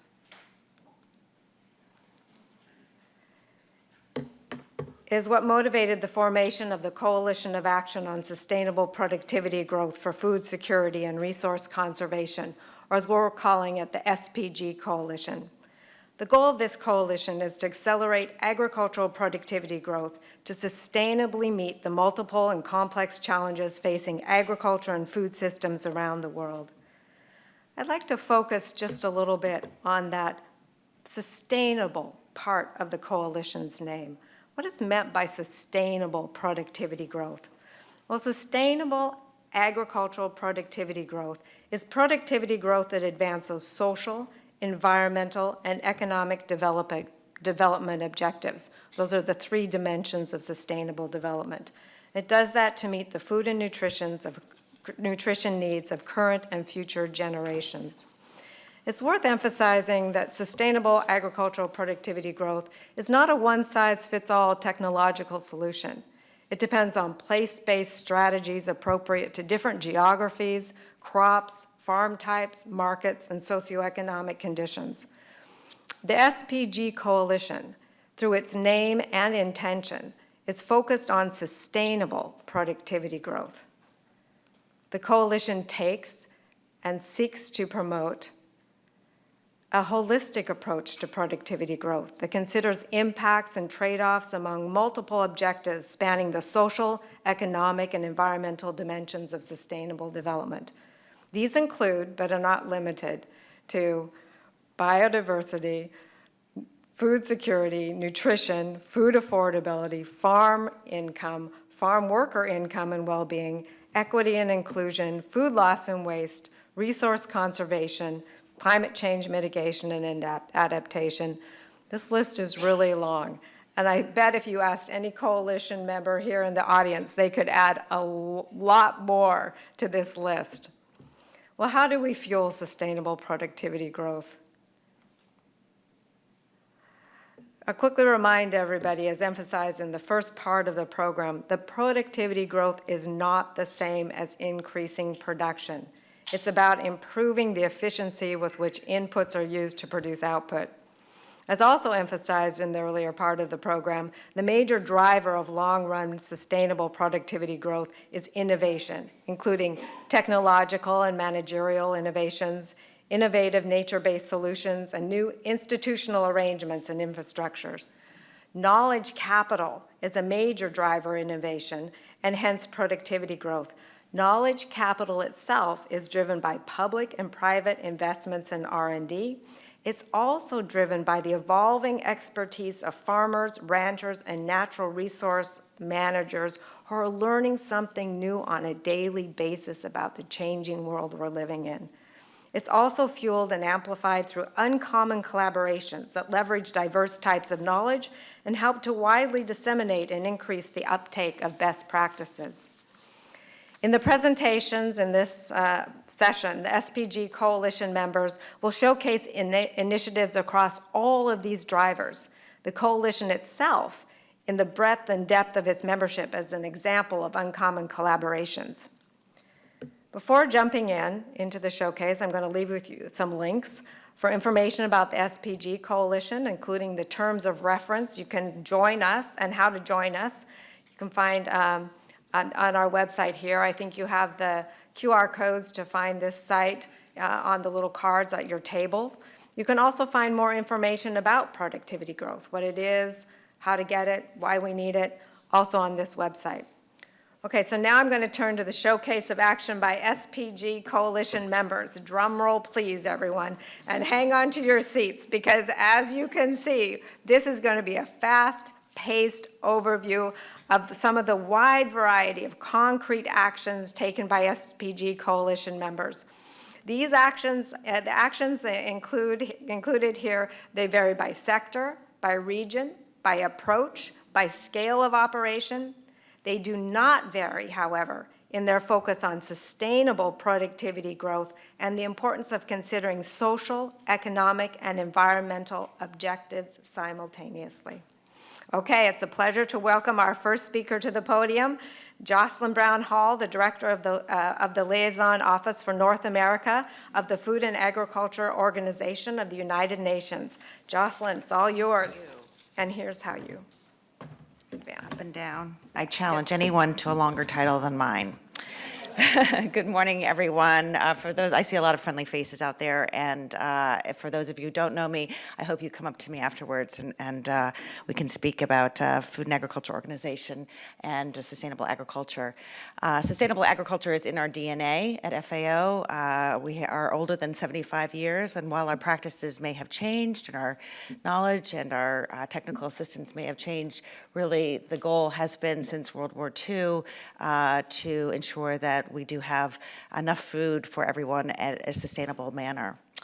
I am going to focus on the smallholder farmer. We heard a little bit about the smallholder farmer from ACDI VOCA this morning, and I think it's probably apropos that we start with the smallholder farmer because there are so many people involved in farming and it's so underproductive, and it is still, unfortunately, sometimes exacerbating climate change problems. We do know that the agricultural sector is not the leading cause of greenhouse gas emissions, but it's certainly a major cause, contributing 11% to the overall greenhouse gas emissions.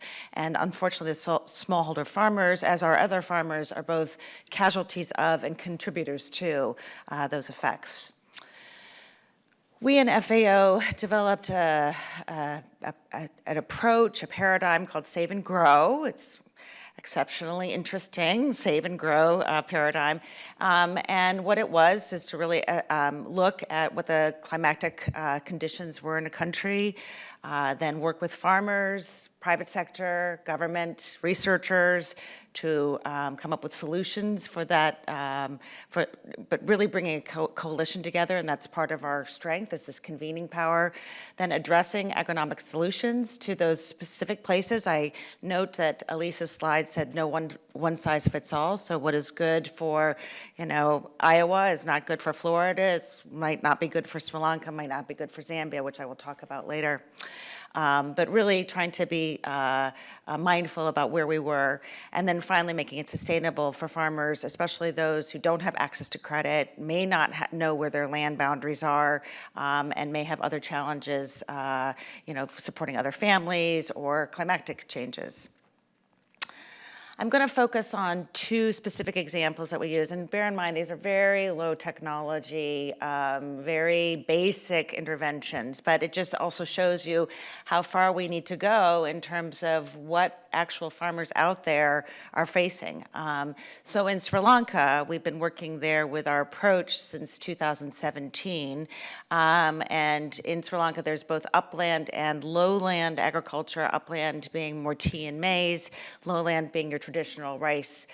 And in hearkening to the point that productivity does not equal production, the government's, which as you probably know the country has seen a lot of civil war, the government was focused on production. They wanted rice production to be high so that consumer prices would be low. And there was an intensification of water usage, and there was an intensification of fertilizer, which, yes, was keeping the rice production high, but actually having some unnecessary environmental side effects. We focused on having them alter their planting times so that they would start the rice production up high and the maize production up high and the lowland production of rice low. At the same time, we helped them with earth buns. I don't know if you know that term, but with water catchment systems and water placement systems. And so we were able to actually increase the irrigation of the lowlands through these pretty simple earth buns that we put in, help the farmers with. We've heard from Smithfield, people reminded that the Sri Lankan government then banned the import use of chemical fertilizers in May of 2021, which was a huge shock to the Sri Lanka farmers. Their productivity decreased by 50%. And then we worked with them on ensuring that they understood what their soil climates were, what the soil levels were, and introducing cover crops. And again, these seem basic to, I'm sure, 99% of the people in this room, but if you're an uneducated farmer or a farmer without access to inputs, these are major transformations. And you can see on the screen the 25% of fertilizer was reduced, 20% of irrigation requirement saved, and 15% additional irrigation. So we feel that those numbers speak to these interventions. In Zambia, which is a different climate, subtropical climate, we were asked to work with the farmers. And there are some larger scale farmers, but these were smaller scale farmers that we were working with to increase their yields. Now, I've had to do some math here because in FAO we think hectares and bushels, hectares and tons. But overall, they had an average of 2 tons per hectare, which I believe is something like 78 bushels per acre, well below USDA's average, or NASA's average of 177 bushels per acre for the state of Iowa. So we really needed to work with them on increasing the intensification of the maize production. We were using, we did soil testing with them and mapped out their soils. They had either very old soil maps or no soil mappings, and we got data from the European Space Agency to help with drone mapping of their soils, and were able to decrease their fertilizer usage and increase their maize production. You can see with mechanization and climate smart fertilizer practice increased 36%. Without mechanization, just 25%. These are just small interventions. I'm sure you've heard of them all. There's nothing that's magical or revolutionary about them, but what is daunting is how many smallholder farmers don't have access to these, and it's our job in FAO to, with you all, to ensure that farmers have access to these inputs and access to markets to be able to sell their produce. I'll end by saying that in FAO, we have in the coming weeks, we have our birthday, October 16th, and right after that, we have two fora. One, a science and innovation fora, where we will bring innovations together to our headquarters in Rome to discuss all the latest trends from the most high-tech ones to the lowest level. And we'll also have an investment forum where private sector can come in and try to invest in the public sector. So my time is up. Thank you very much, and I yield my last 12 seconds to you. Thank you.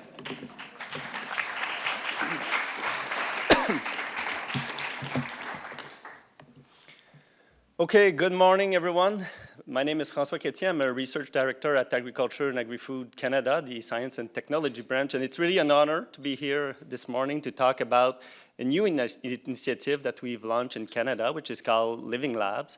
And this is really a new approach to Canadian agricultural innovation that has been specifically designed to tackle climate change. And we've definitely heard this morning from Dr. Zhang how climate change will impact productivity growth. So this obviously will help us address the climate change issue. So I'm sure you've all experienced climate change in your life lately. We've seen the devastating impact of Hurricane Ian just as of last week. In Canada, obviously, we're facing very significant challenge with climate change. And just as of the last two growing seasons, we've seen some extreme flooding, wildfire in the western part of the country, very severe drought that have impacted productivity in the Canadian prairies. And Hurricane Fiona hit the Atlantic province just a week ago with devastating impact. So at Agriculture and Agri-Food Canada, we definitely recognize that urgent action is needed to accelerate our response to climate change. In the past, we've tended to address very complex challenges, such as climate change, with quite simple solutions. But with Living Lab, we're bringing a much more comprehensive approach to a very complex challenge or wicked problem that climate change is. So now for the big question, I'm sure you're all asking yourself what Living Labs are. So in fact, it is a pretty simple idea. Maybe one of the simplest ideas you'll be hearing today, and it is based on three core principles. The first one being the user-centered innovation. So within Living Lab, we bring farmer at the center of the innovation process. We don't just consult the farmer at the beginning and give them the output of the research. They are part of the innovation process throughout the innovation change. That's the number one principle, to bring the farmer back into the innovation process. So in Living Lab, we bring those farmers along with scientists and many other partners, including industry representatives, not-for-profit organization, First Nation, local agronomists, local experts, to all work together in a partnership. And this is called in the Living Lab literature the 4P approach, or the private-public people partnership, which is basically just a fancy way of saying broad partnership. So those partnership is really key to Living Lab. So all of those partners work together to help refine the solution in a real life setting. And that's the number three principle. That real life experimental setup is really important, and it means for the scientists that support those Living Lab to move out of the experimental farm, work with real farmer, on real farm, with all the complexity and the variability that comes with that. But we believe that working in those real life conditions are really required to come up with the solution that fit the end user need and that can be rapidly adopted by the end user, which are the farmer. All right, so starting in 20 2018, we decided to launch our first Living Lab initiative, but really our journey towards Living Lab was kick-started in 2016, where we hosted a transformative workshop on how we should address agri-environmental challenge. And a few key points came out of that transformative workshop. First of all, we needed much more integrated work at the agroecosystem level, but more fundamentally, we needed a real culture change and a real paradigm shift on how we are conducting scientific activities.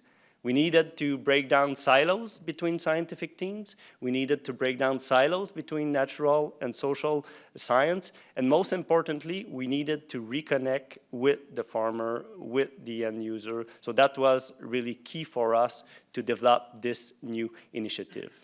And this initiative was developed to tackle climate change, but also water quality issue, soil health, and biodiversity on agricultural landscape. So Living Lab was a new beast for us. We wanted to start small, learn from the process. So we've used kind of an adaptive management process where we launched a few sites, learn from the process, launch a few more.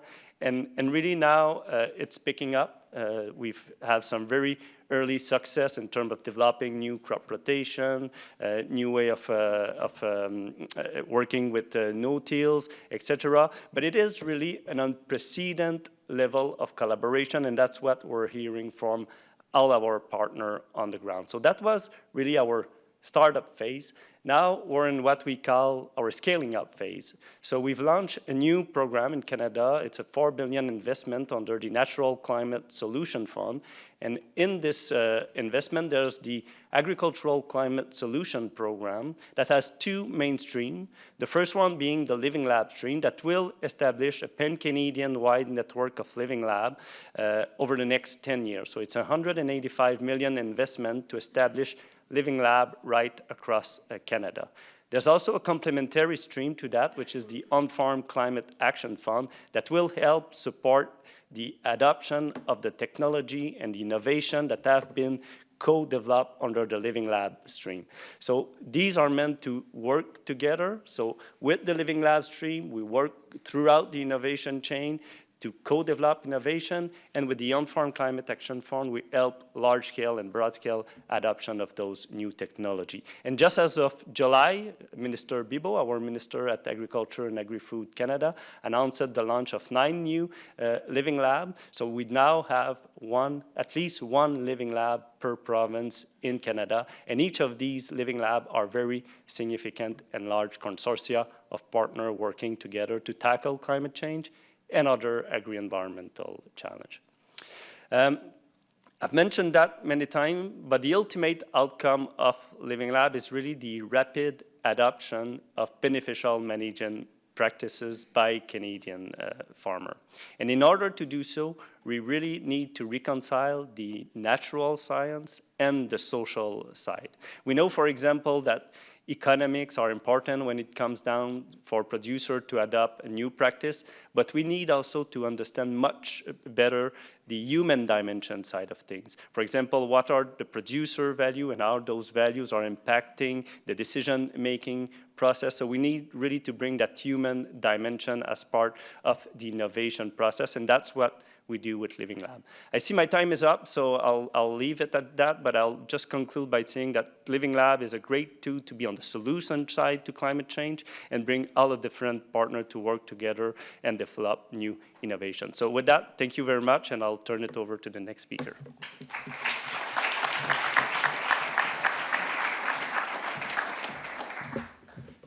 Thank you, Francois. Good morning. I'm Sarah Brown, and I lead public affairs for BASF's Ag Solutions here in North America.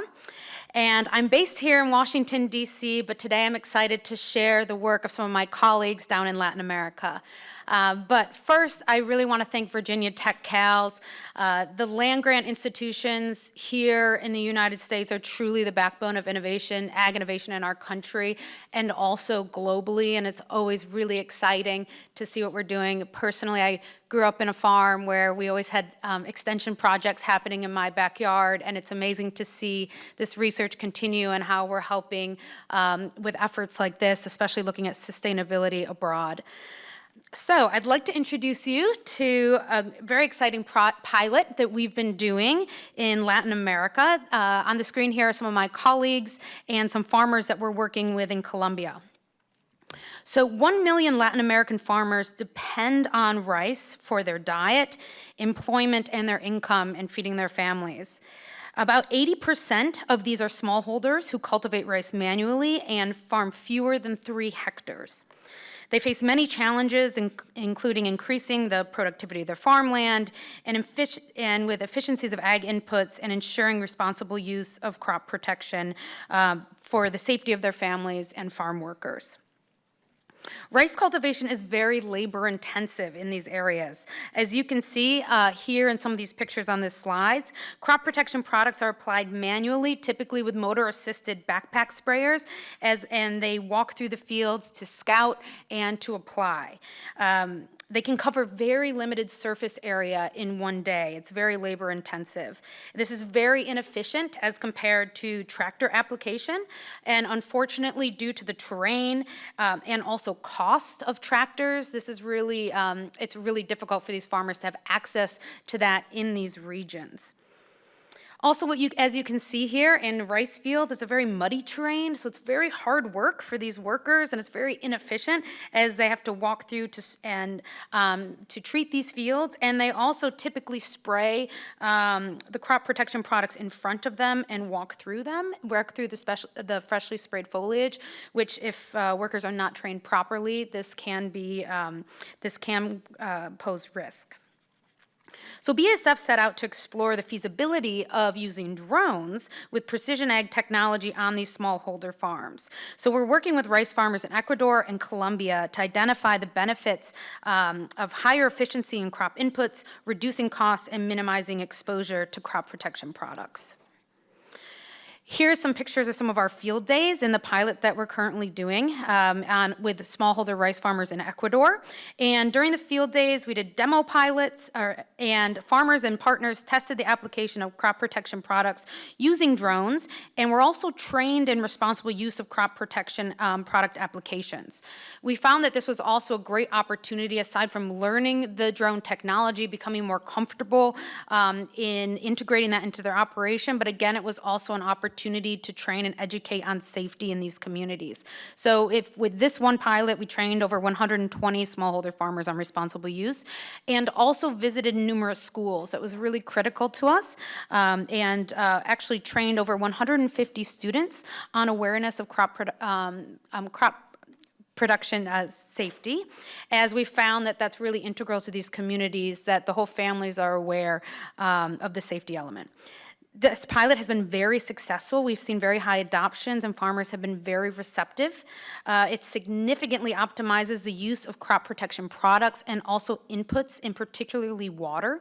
The technology using drones, we use 90% less water than with conventional application, which enables much more efficient and responsible water management. So to put this in perspective, a typical backpack sprayer would use over 200 liters of water in a day, which also is very heavy and very time-consuming to go back and refill, where using a drone only uses 2 liters of water per hectare for application.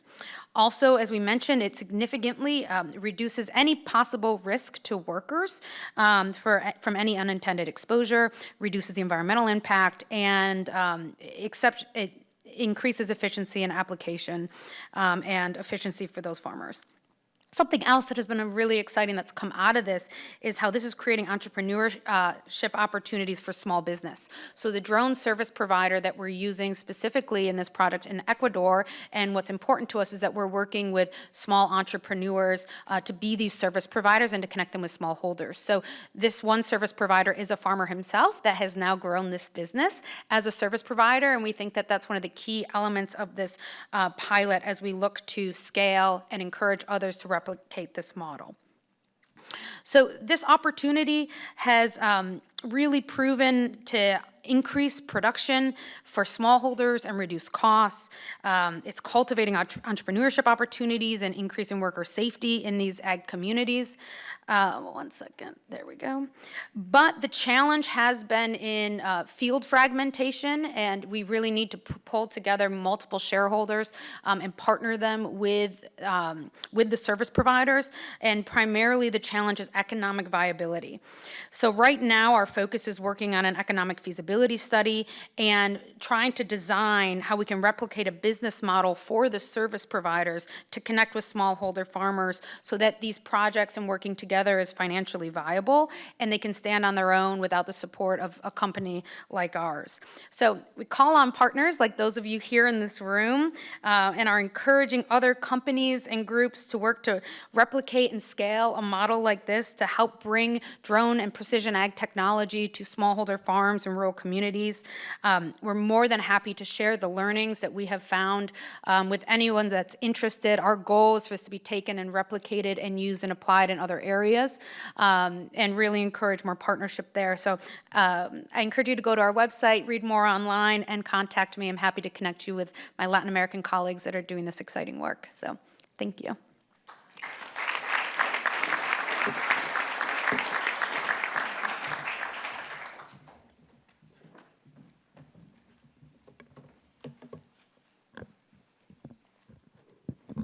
Good morning.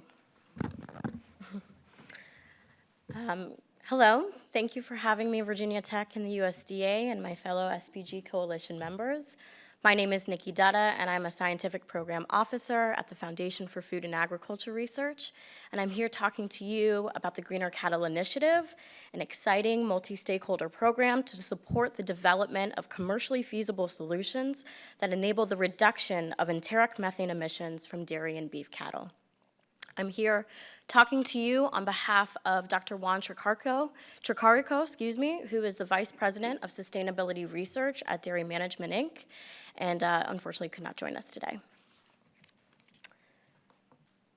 So, as we know, the enteric methane is one of the most potent greenhouse gases and a major source of emissions within agriculture, especially when we're talking about milk and beef operations and productions. So the Greener Cattle Initiative was largely formed to fill opportunities in two major areas. The first is we saw that there was a lot of research and programming addressing sustainable livestock production. However, this program directly answers or funds research that reduces enteric methane from enteric fermentation, which is a cattle's natural digestive process when breaking down carbohydrates. Another thing we noticed is there's a gap in consistent funding within the space of rudimentary and fundamental research. The Greener Cattle Initiative will particularly address the funding and development for sustained mitigation solutions, representing both the dairy and beef industries and leveraging resources across both. So to tell you a little bit more about our program, this is an exciting public-private partnership that support to support research and development of commercially feasible solutions, enabling the reduction of greenhouse gas of enteric methane emissions from dairy and beef cattle. This is a global program initiative and a vehicle for collaboration and exposure to new ideas while leveraging resources and de-risking research and development. This is largely participant-driven, and it consists of 10 participant organizations. These include FAR, the Innovation Center for U.S. Dairy, ADM, the Council on Dairy Cattle Breeding, Lanka, Genus PLC, the National Dairy Herd Information Association, Nestle Global, the New Zealand Agricultural Greenhouse Gas Research Center, and JBS USA. Together, by pooling together the resources from these organizations, this initiative has approximately $4.7 million that can go towards research. To touch upon a little bit about our programmatic activities, this initiative was launched in an open RFA call earlier this year in May. We received over 100 pre-applications, which is exciting because it's one of the highest submission rates from a singular call to FAR to date. And from this grouping, the Greener Cattle Initiative Steering Committee selected a subset to be invited to submit a full application. Currently, these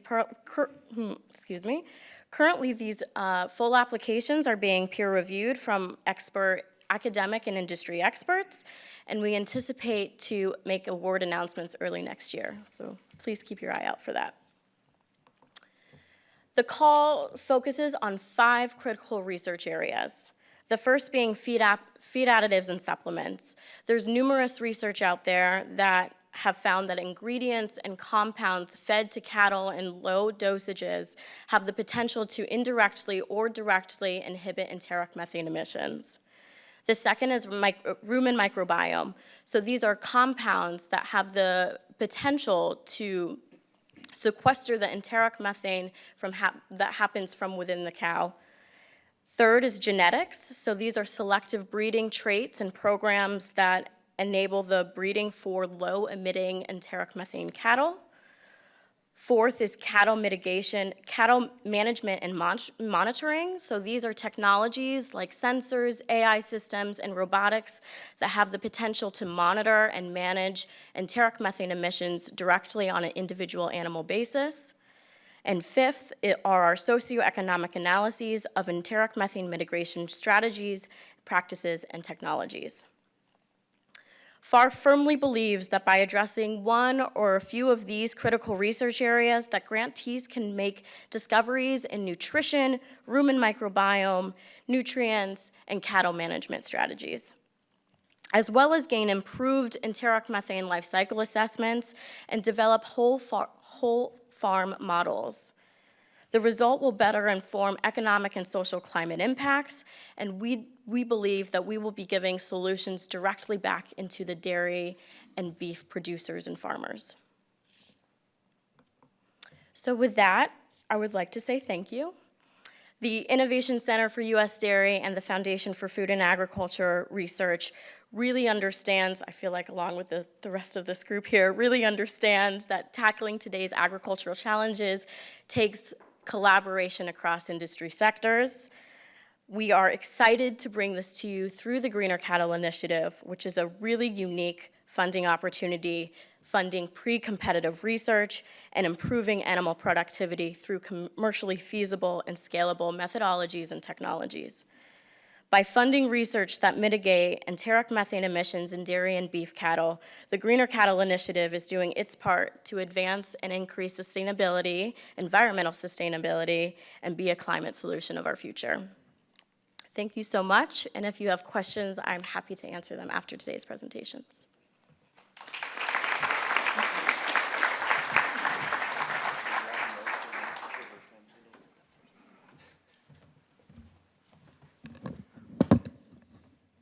Righto. Good morning, everyone. My name's Matthew Warrell. I represent Australia here in the US and Canada on agricultural policy matters. I must also confess I'm an ag economist by training. Spent the last 25 years dabbling in agricultural policy. Last 10 years stumbled into the international space and somehow became a sort of diplomat over here, representing Australia's interests. Australia has a very strong focus on supporting our sector's drive to improve its sustainable ag productivity. It's an imperative in an Australian context. Australian agriculture is very much at the forefront of facing climate change, and if our industry is going to maintain its profitability and its sustainability, then it needs to continue to invest in new technologies and new ways of doing things.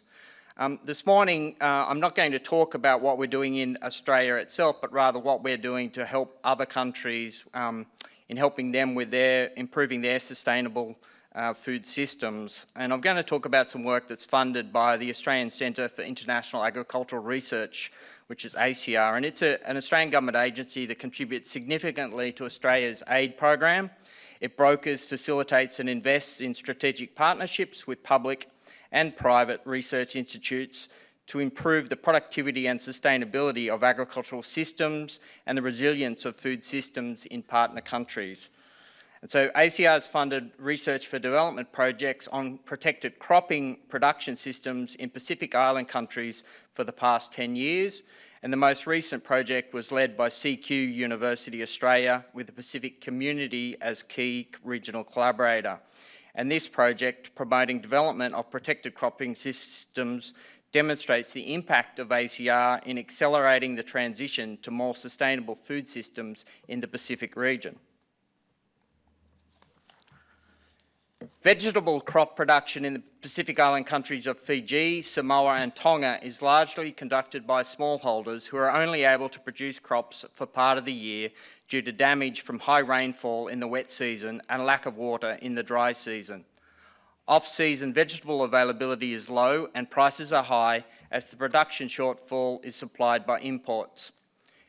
This restricts population access to fresh vegetables needed to maintain a healthy diet and limits farmers' capacity to engage high-value markets such as tourist resorts, which require a year-round supply of quality produce. Low-cost protective cropping structures can effectively and economically overcome many off-season vegetable production challenges. And this research for development project was designed to assess a range of protected cropping technologies suitable for smallholders, structure designs and materials, as well as crop agronomic practices and business and marketing strategies for specific crops, environmental constraints, farming system scenarios, and target markets were evaluated. Smallholder farmers were then supported to adopt protected cropping systems. Demonstration farms were set up with low-cost, passively ventilated structures that can be disassembled in a short time, a useful design feature when a cyclone event is predicted to occur. Farmers supported by the project became champions for the protected cropping system and assisted other farmers to successfully utilise it. Input suppliers and government agriculture ministry staff were also supported, initiating the local connection needed for ongoing sustainability. Acquiring the skills needed to succeed in protected cropping does not happen overnight. One strategy used in the project to guide skill development was to frame key messages using a locally recognised analogy. Kava drinking is a significant element in Pacific Island culture, and the traditional four-legged bowl used in kava ceremonies was used as an analogy in project skills training. Protected cropping has 4 key components. And as for a kava bowl, if one of those 4 legs is weak, then the system will be unstable and is likely to fail. Use of this analogy to help farmers conceptualise the full system became the discussion starter for local trainers, supporting farmers to integrate protected cropping into their farming activities in ways that were socially, culturally and environmentally appropriate. This included increasing awareness of health benefits from the consumption of the vegetables grown in the protected cropping structures. Increased returns were achieved by smallholder farmers using protected cropping as crop yields were significantly higher and multiple crops could be grown each year. Out-of-season vegetable prices are higher due to lower volumes in the market. Access to new high-value markets such as resorts has led to some smallholders developing marketing and business management skills, with others in their villages benefiting through their connections to markets. Many social impacts such as improved access to education for children and better standard housing are derived from increased income. In addition, households that use protected cropping were able to generate increased income from produce sales and had access to a higher diversity of vegetables, both of which were shown to increase the likelihood of having higher dietary diversity. The high prevalence of diet-linked non-communicable diseases in the Pacific Island countries highlights the importance of increasing dietary diversity and particularly vegetable consumption. Inclusion of integrated pest management approaches for pest management in protected cropping has allowed increased production compared to field-grown crops without the need for high use of chemicals that may impact adversely on the environment. Stories of smallholder farmers being able to build a new house for their family, home extensions so that everyone isn't sleeping in the same room, Children having access to a good education and aspirations for an improved future emerged from the project. Maintaining those outcomes and scaling the production system to benefit many other smallholder farmers and their communities is reliant on capacity built in the communities in which the development project operated, and design of the project promoted the ownership of activity that is required to build that capacity. New challenges will emerge, as with all farming systems, but protracted cropping will have an important place in the Pacific as a sustainable production system, delivering economic opportunities for smallholders and environmental benefits for rural communities. Thank you.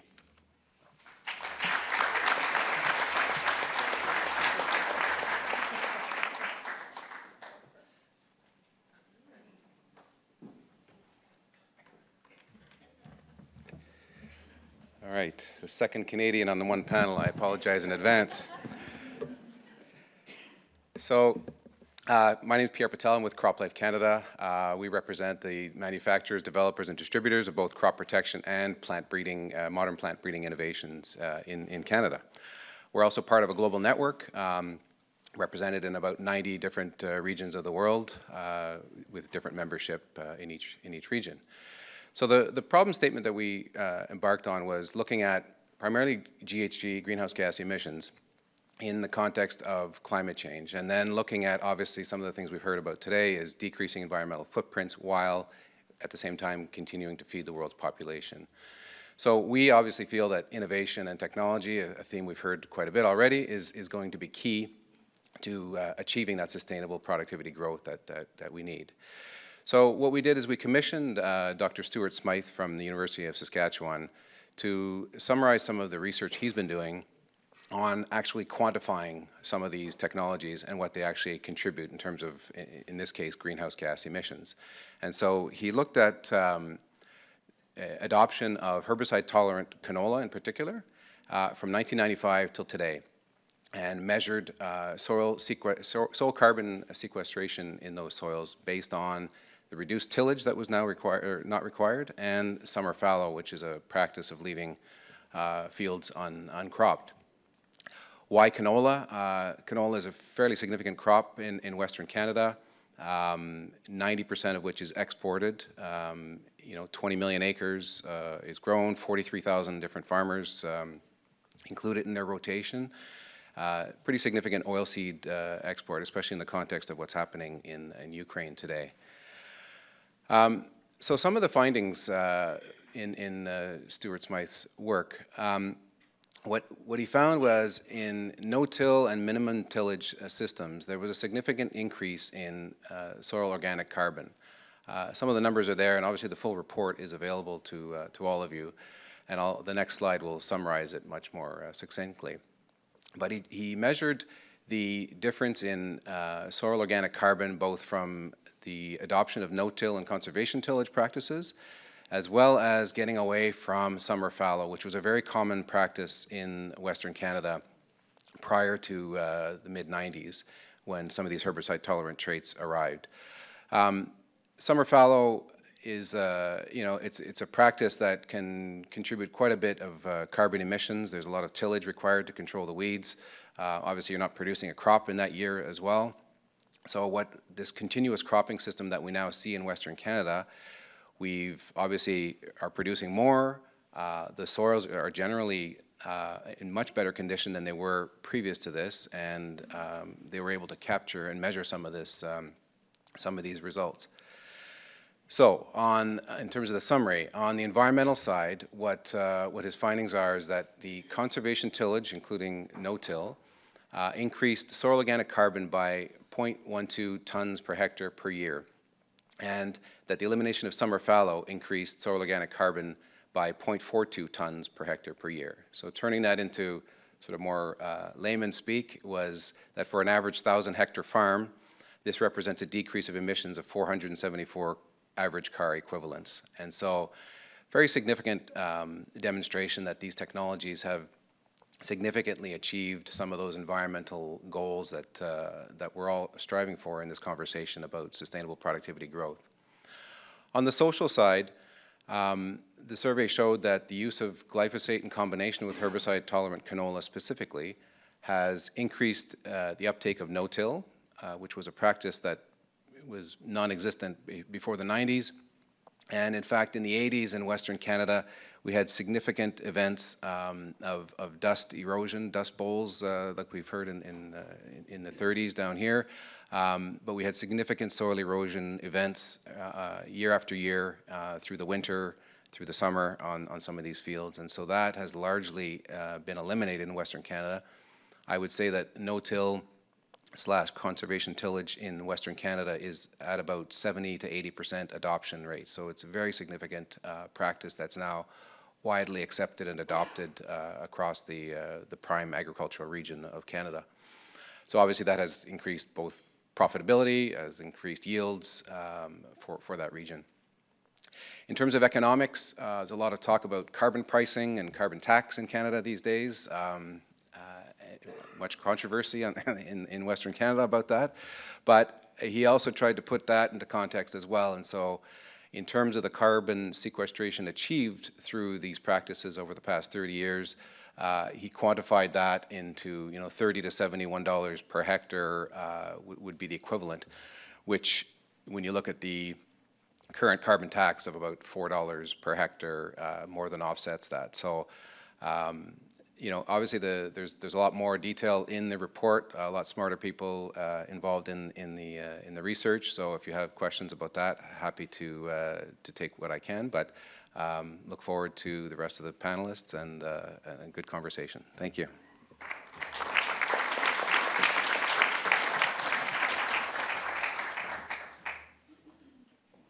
Let's go see if it's me.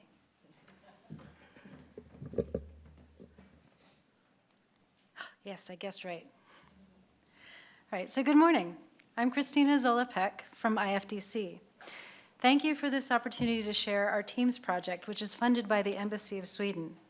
The program is working in Mozambique in the intersection of knowledge, technologies, and inclusion using a hybrid market systems approach. In this way, we empower smallholder farmers in Sofala and Manica provinces to improve their food security and livelihoods.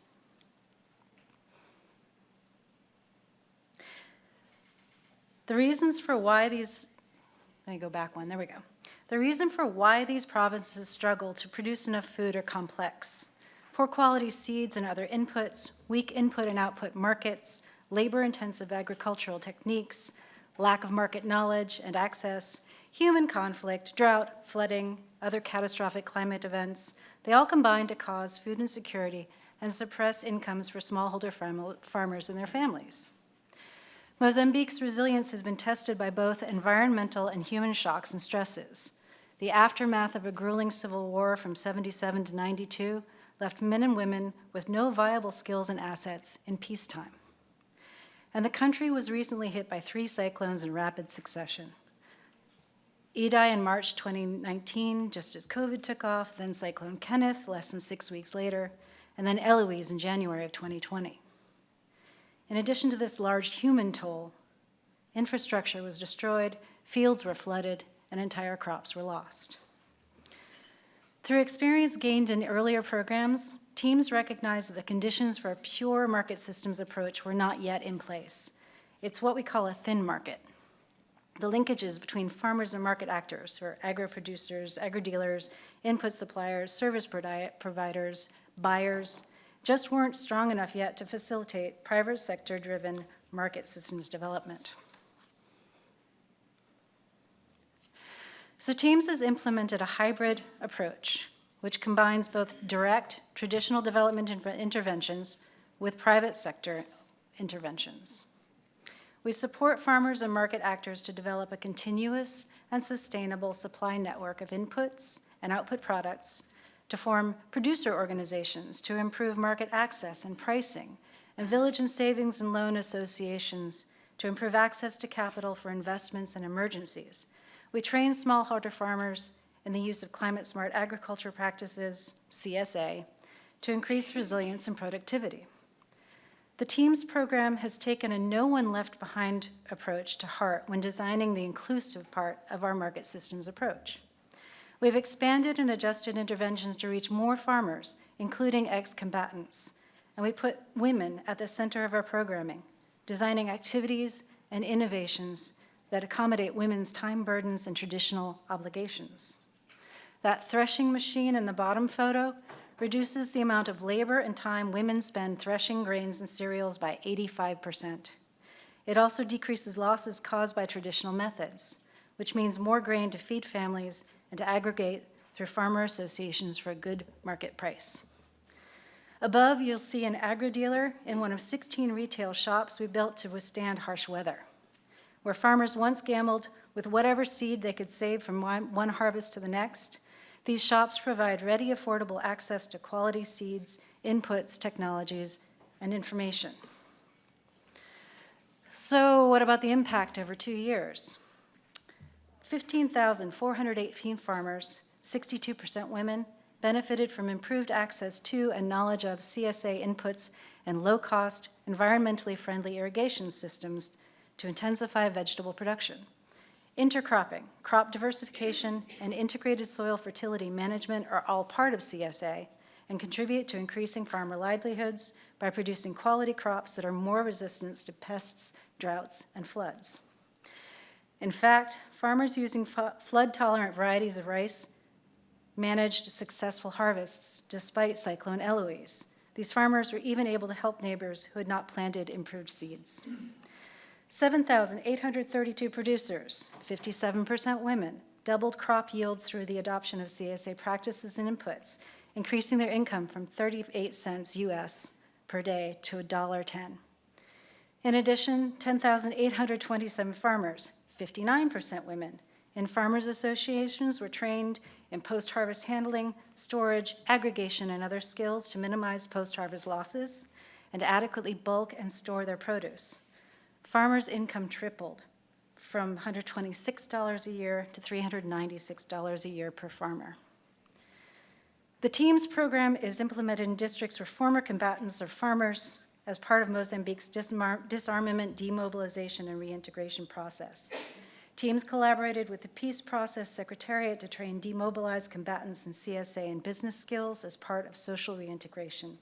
590 ex-combatants, including 62 women, were integrated into program-assisted farmer groups.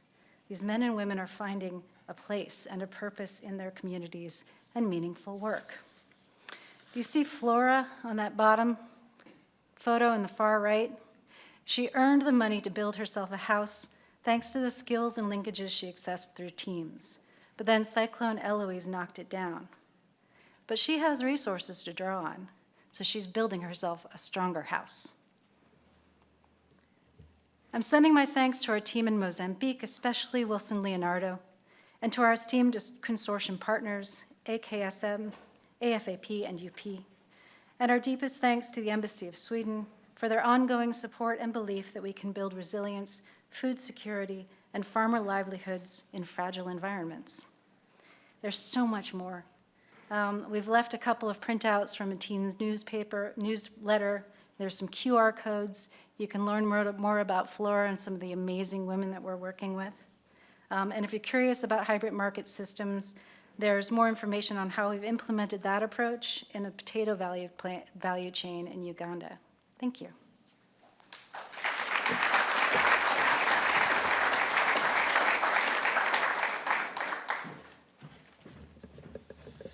Hi everyone, my name's Paul Rennie and I run our Trade and Global Issues section here at the British Embassy.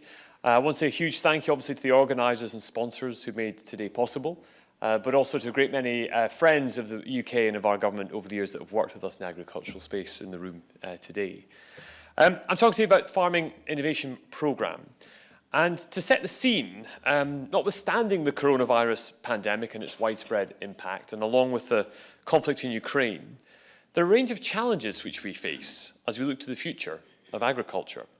These include feeding a growing population with nutritious food, the need to protect and enhance our environment, the need to improve productivity, sustainability, to enable our farming communities to survive and thrive, and the need to ensure that our fantastic researchers and innovative businesses and farmers can all come together and collaborate to deliver and adapt new technologies.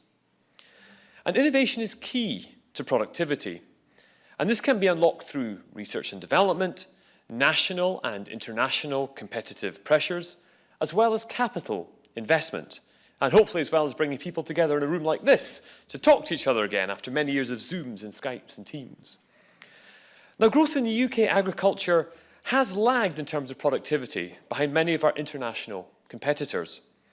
However, data, coupled with technological advantages and new innovations, indicate that agricultural productivity in the UK can be boosted further with the right investment. And obviously our exit from the EU also creates potential for new opportunities in policy and approaches. The UK has a strong history of investment in agriculture and horticultural research. We've listed some of these under our previous programmes. Apologies, they're all listed in pounds sterling, but I'm hoping after the hectares to acres, your mental math is pretty good right now to get that into the right space. And our Department for the Environment, Food and Rural Affairs, DEFRA, is building upon this momentum for the future. And this includes our Farming Innovation Programme. There we go, that's right. So DEFRA is running an industry-driven farming innovation programme, she brought up on the screen just now, delivered by the government's UK Research and Innovation body, our primary science body, Innovate UK, to support a green economic recovery by stimulating innovation and boosting sustainable productivity in agriculture during the agricultural transition period, which runs through to 2029. The Farming Innovation Programme will deliver the government's manifesto commitment to invest 2.4% of GDP in research and development within the next 10 years. And its aim is to unlock innovation to deliver farmer-led solutions to both short and long-term productivity challenges. The Farming Innovation Programme is based on the principles of grants being provided towards the cost of research projects and trials, awarded on a competitive basis. And funding rounds for all three of these funds will run throughout the agricultural transition period at regular intervals. The projects will address tactical and strategic challenges, such as producing nutritious food more effectively, substantially, and resiliently, while also helping to reduce the greenhouse gas emissions to achieve the UK government's net zero goals. It will also mainstream new agricultural technologies, underpinned by cutting-edge science and increasing farmer engagement by putting them at the centre of R&D. DEFRA, the Department for Environment, Food and Rural Affairs, has invested £70 million so far through our Farming Innovation Programme. And this investment will enable more farmers, growers and agri-food businesses to become involved in agricultural R&D. This should, we hope, maximise the impact of that R&D investment in innovation and critically to improve the uptake of that R&D and novel approaches across our farming community. We also want an effective innovation system that drives up productivity and sustainability in agriculture. This will increase our ability to compete and provide the products that British consumers want to buy and that growers can export.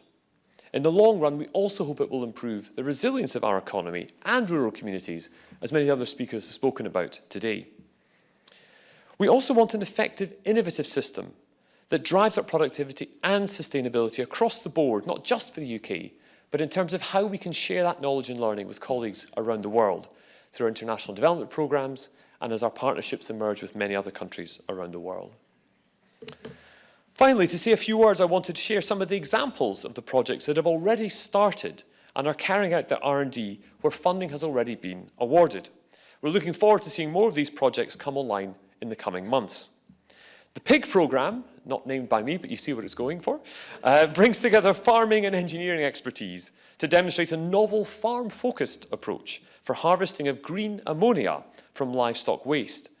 As colleagues know, agricultural livestock is a major source of ammonia emissions to the atmosphere, and this innovation will help to create a more sustainable livestock industry in the UK and reduce the impacts of pollution. Detect Pest is aiming to develop technologies for visually detecting where wireworm populations may be present underground prior to planting. Wireworm is becoming a major pest issue in potato farming in the UK, as the chemicals previously used to eradicate it are being withdrawn from the market. So the technology, we hope, will help farmers make informed decisions when planning their planting. And finally, Muddy Machines, the kind of thing my daughter would love, is a robotic courgette harvester, which is a novel class of agricultural machine that can reliably replace manual labour to address the needs of UK growers.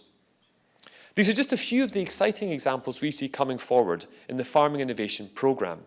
But there are countless examples of collaboration between the UK and the US and other partners around the world, industry and educational bodies, that are driving forward the need for innovations like this for the future of agriculture.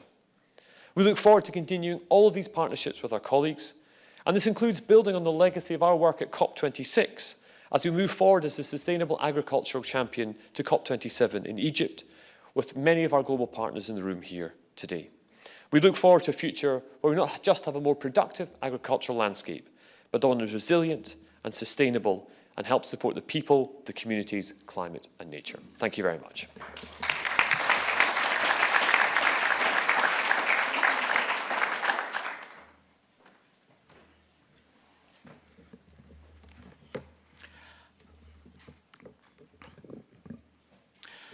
Good morning. My name is Tek Sapkota. I coordinate food system and climate change nexus activities in CIMMYT. CIMMYT, which is a Spanish acronym for International Maize and Wheat Improvement Center, was established back in 1940s with the support of USDA, jointly by Mexican government and Rockefeller Foundation to conduct research around the food system that are relevant to the global south. So building on the legacy of Norman Borlaug, one of the Nobel Peace Prize laureates, CIMMYT conducts research, cutting-edge research around food systems and climate change that are relevant to the global south in Sub-Saharan Africa, South Asia, and Latin America.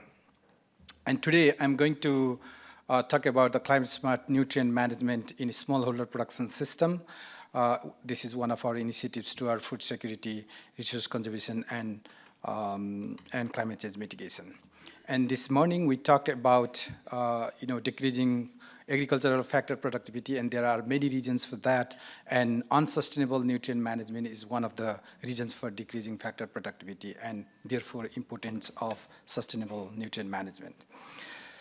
So I'll start my presentation by highlighting the role that nutrient management can play on achieving food security and number of other sustainable development goals, just highlighting 3 points over here. So we need a lot of fertilizer and nutrient in order to increase production of crop and livestock around the globe and closing the yield gap for around the globe. And that contributes positively to many of the sustainable development goals like Sustainable Development SDG 1, no poverty, SDG 2, zero hunger, SDG 3, good health and well-being, SDG 8, which is good economic growth and work environment. But unsustainable management of those nutrients is the primary reason for the flow of nutrient to the environment, and that contributes negatively to many of the sustainable intensification, sustainable development goals, such as SDG 6, which is clean water and sanitation, SDG 11, which is sustainable cities and communities, SDG 13, climate action, SDG 14, which is life below water, and SDG 15, which is life on land. Therefore, sustainable management of nutrient and particularly the nitrogen fertilizer is very important in achieving many of these sustainable development goals. So today, there are many tools, techniques, and strategies that has been developed. We talked about around sustainable nutrient management, and today I'm going to present some evidence from the smallholder production system in India on the role of nutrient export-based nutrient management, fertilizer management in a smallholder production system. This is one of the decision support tool to recommend fertilizer in a specifically developed for smallholder production system. So by comparing nutrient export-based fertilizer management with farmers' practice of fertilizer management for 4 years across the low input and high input production system of India, what we found is nutrient export can increase the crop yield. It can reduce the fertilizer consumption, particularly consumption of nitrogen fertilizer. At the same time, it can reduce the global warming potential, thus contributing to climate change mitigation. So by using this data, and also by using the data on the crop production and fertilizer consumption in India, what we estimate is adoption of nutrient export in throughout the rice and wheat production system in India can provide about 14 million ton extra gain of rice and wheat, with 1.44 million ton less nitrogen consumption in total. And that will translate into greenhouse gas emission reduction of about 5.34 million tons, sorry. That the reduction of this much of greenhouse gas emission is equivalent to putting about 1.16 million passenger car off the road per year. So we need to promote this kind of no-regret mitigation technologies where climate change mitigation comes as co-benefit besides its primary objective of increasing food production and productivity. So going forward, so building on our extensive experiences in South Asia, Sub-Saharan Africa, and Latin America, what we are trying to do is to implement and scale out, many of these sustainable nutrient management practices in 12 different countries in Sub-Saharan Africa, South Asia, and Latin America. And we have proposed these activities as one of our proposals towards Agricultural Innovation Mission for Climate Change to USDA. And we are working with various public and private sector partners across the region in South Asia, Sub-Saharan Africa, and Latin America to promote this kind of technologies. And these are three major group of activities that we have proposed to promote sustainable nutrient management across smallholder production system. And number one is increasing the uptake of already proven, already tested, and already validated nutrient management technologies by means of innovative extension technologies such as living lab or digital extension or citizen science or use of ICTs and decision support system in promoting those activities. We continue our efforts on research for development on cutting-edge nutrient management technologies such as biological nitrogen fixation, biological nitrogen inhibition, or integrated soil fertility management, and promoting these low emission technologies by connecting farmers with carbon market or creating enabling policy for for payment for the ecosystem service or repurposing the subsidy for the promotion of integrated sustainable nutrient management in the smallholder production system in the global south, specifically targeted for a smallholder production system. And for this, we invite all relevant partners in the room to join hand in our aim for C mission to promote sustainable nutrient management in the smallholder production system that we are planning to implement in these 12 countries in Sub-Saharan Africa, South Asia, and Latin America. Thank you very much.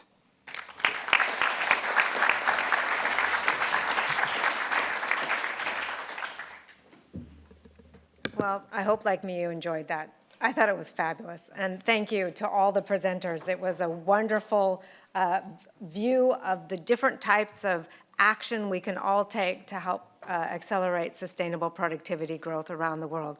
So we're beyond our time. So I simply want to thank everyone here for attending.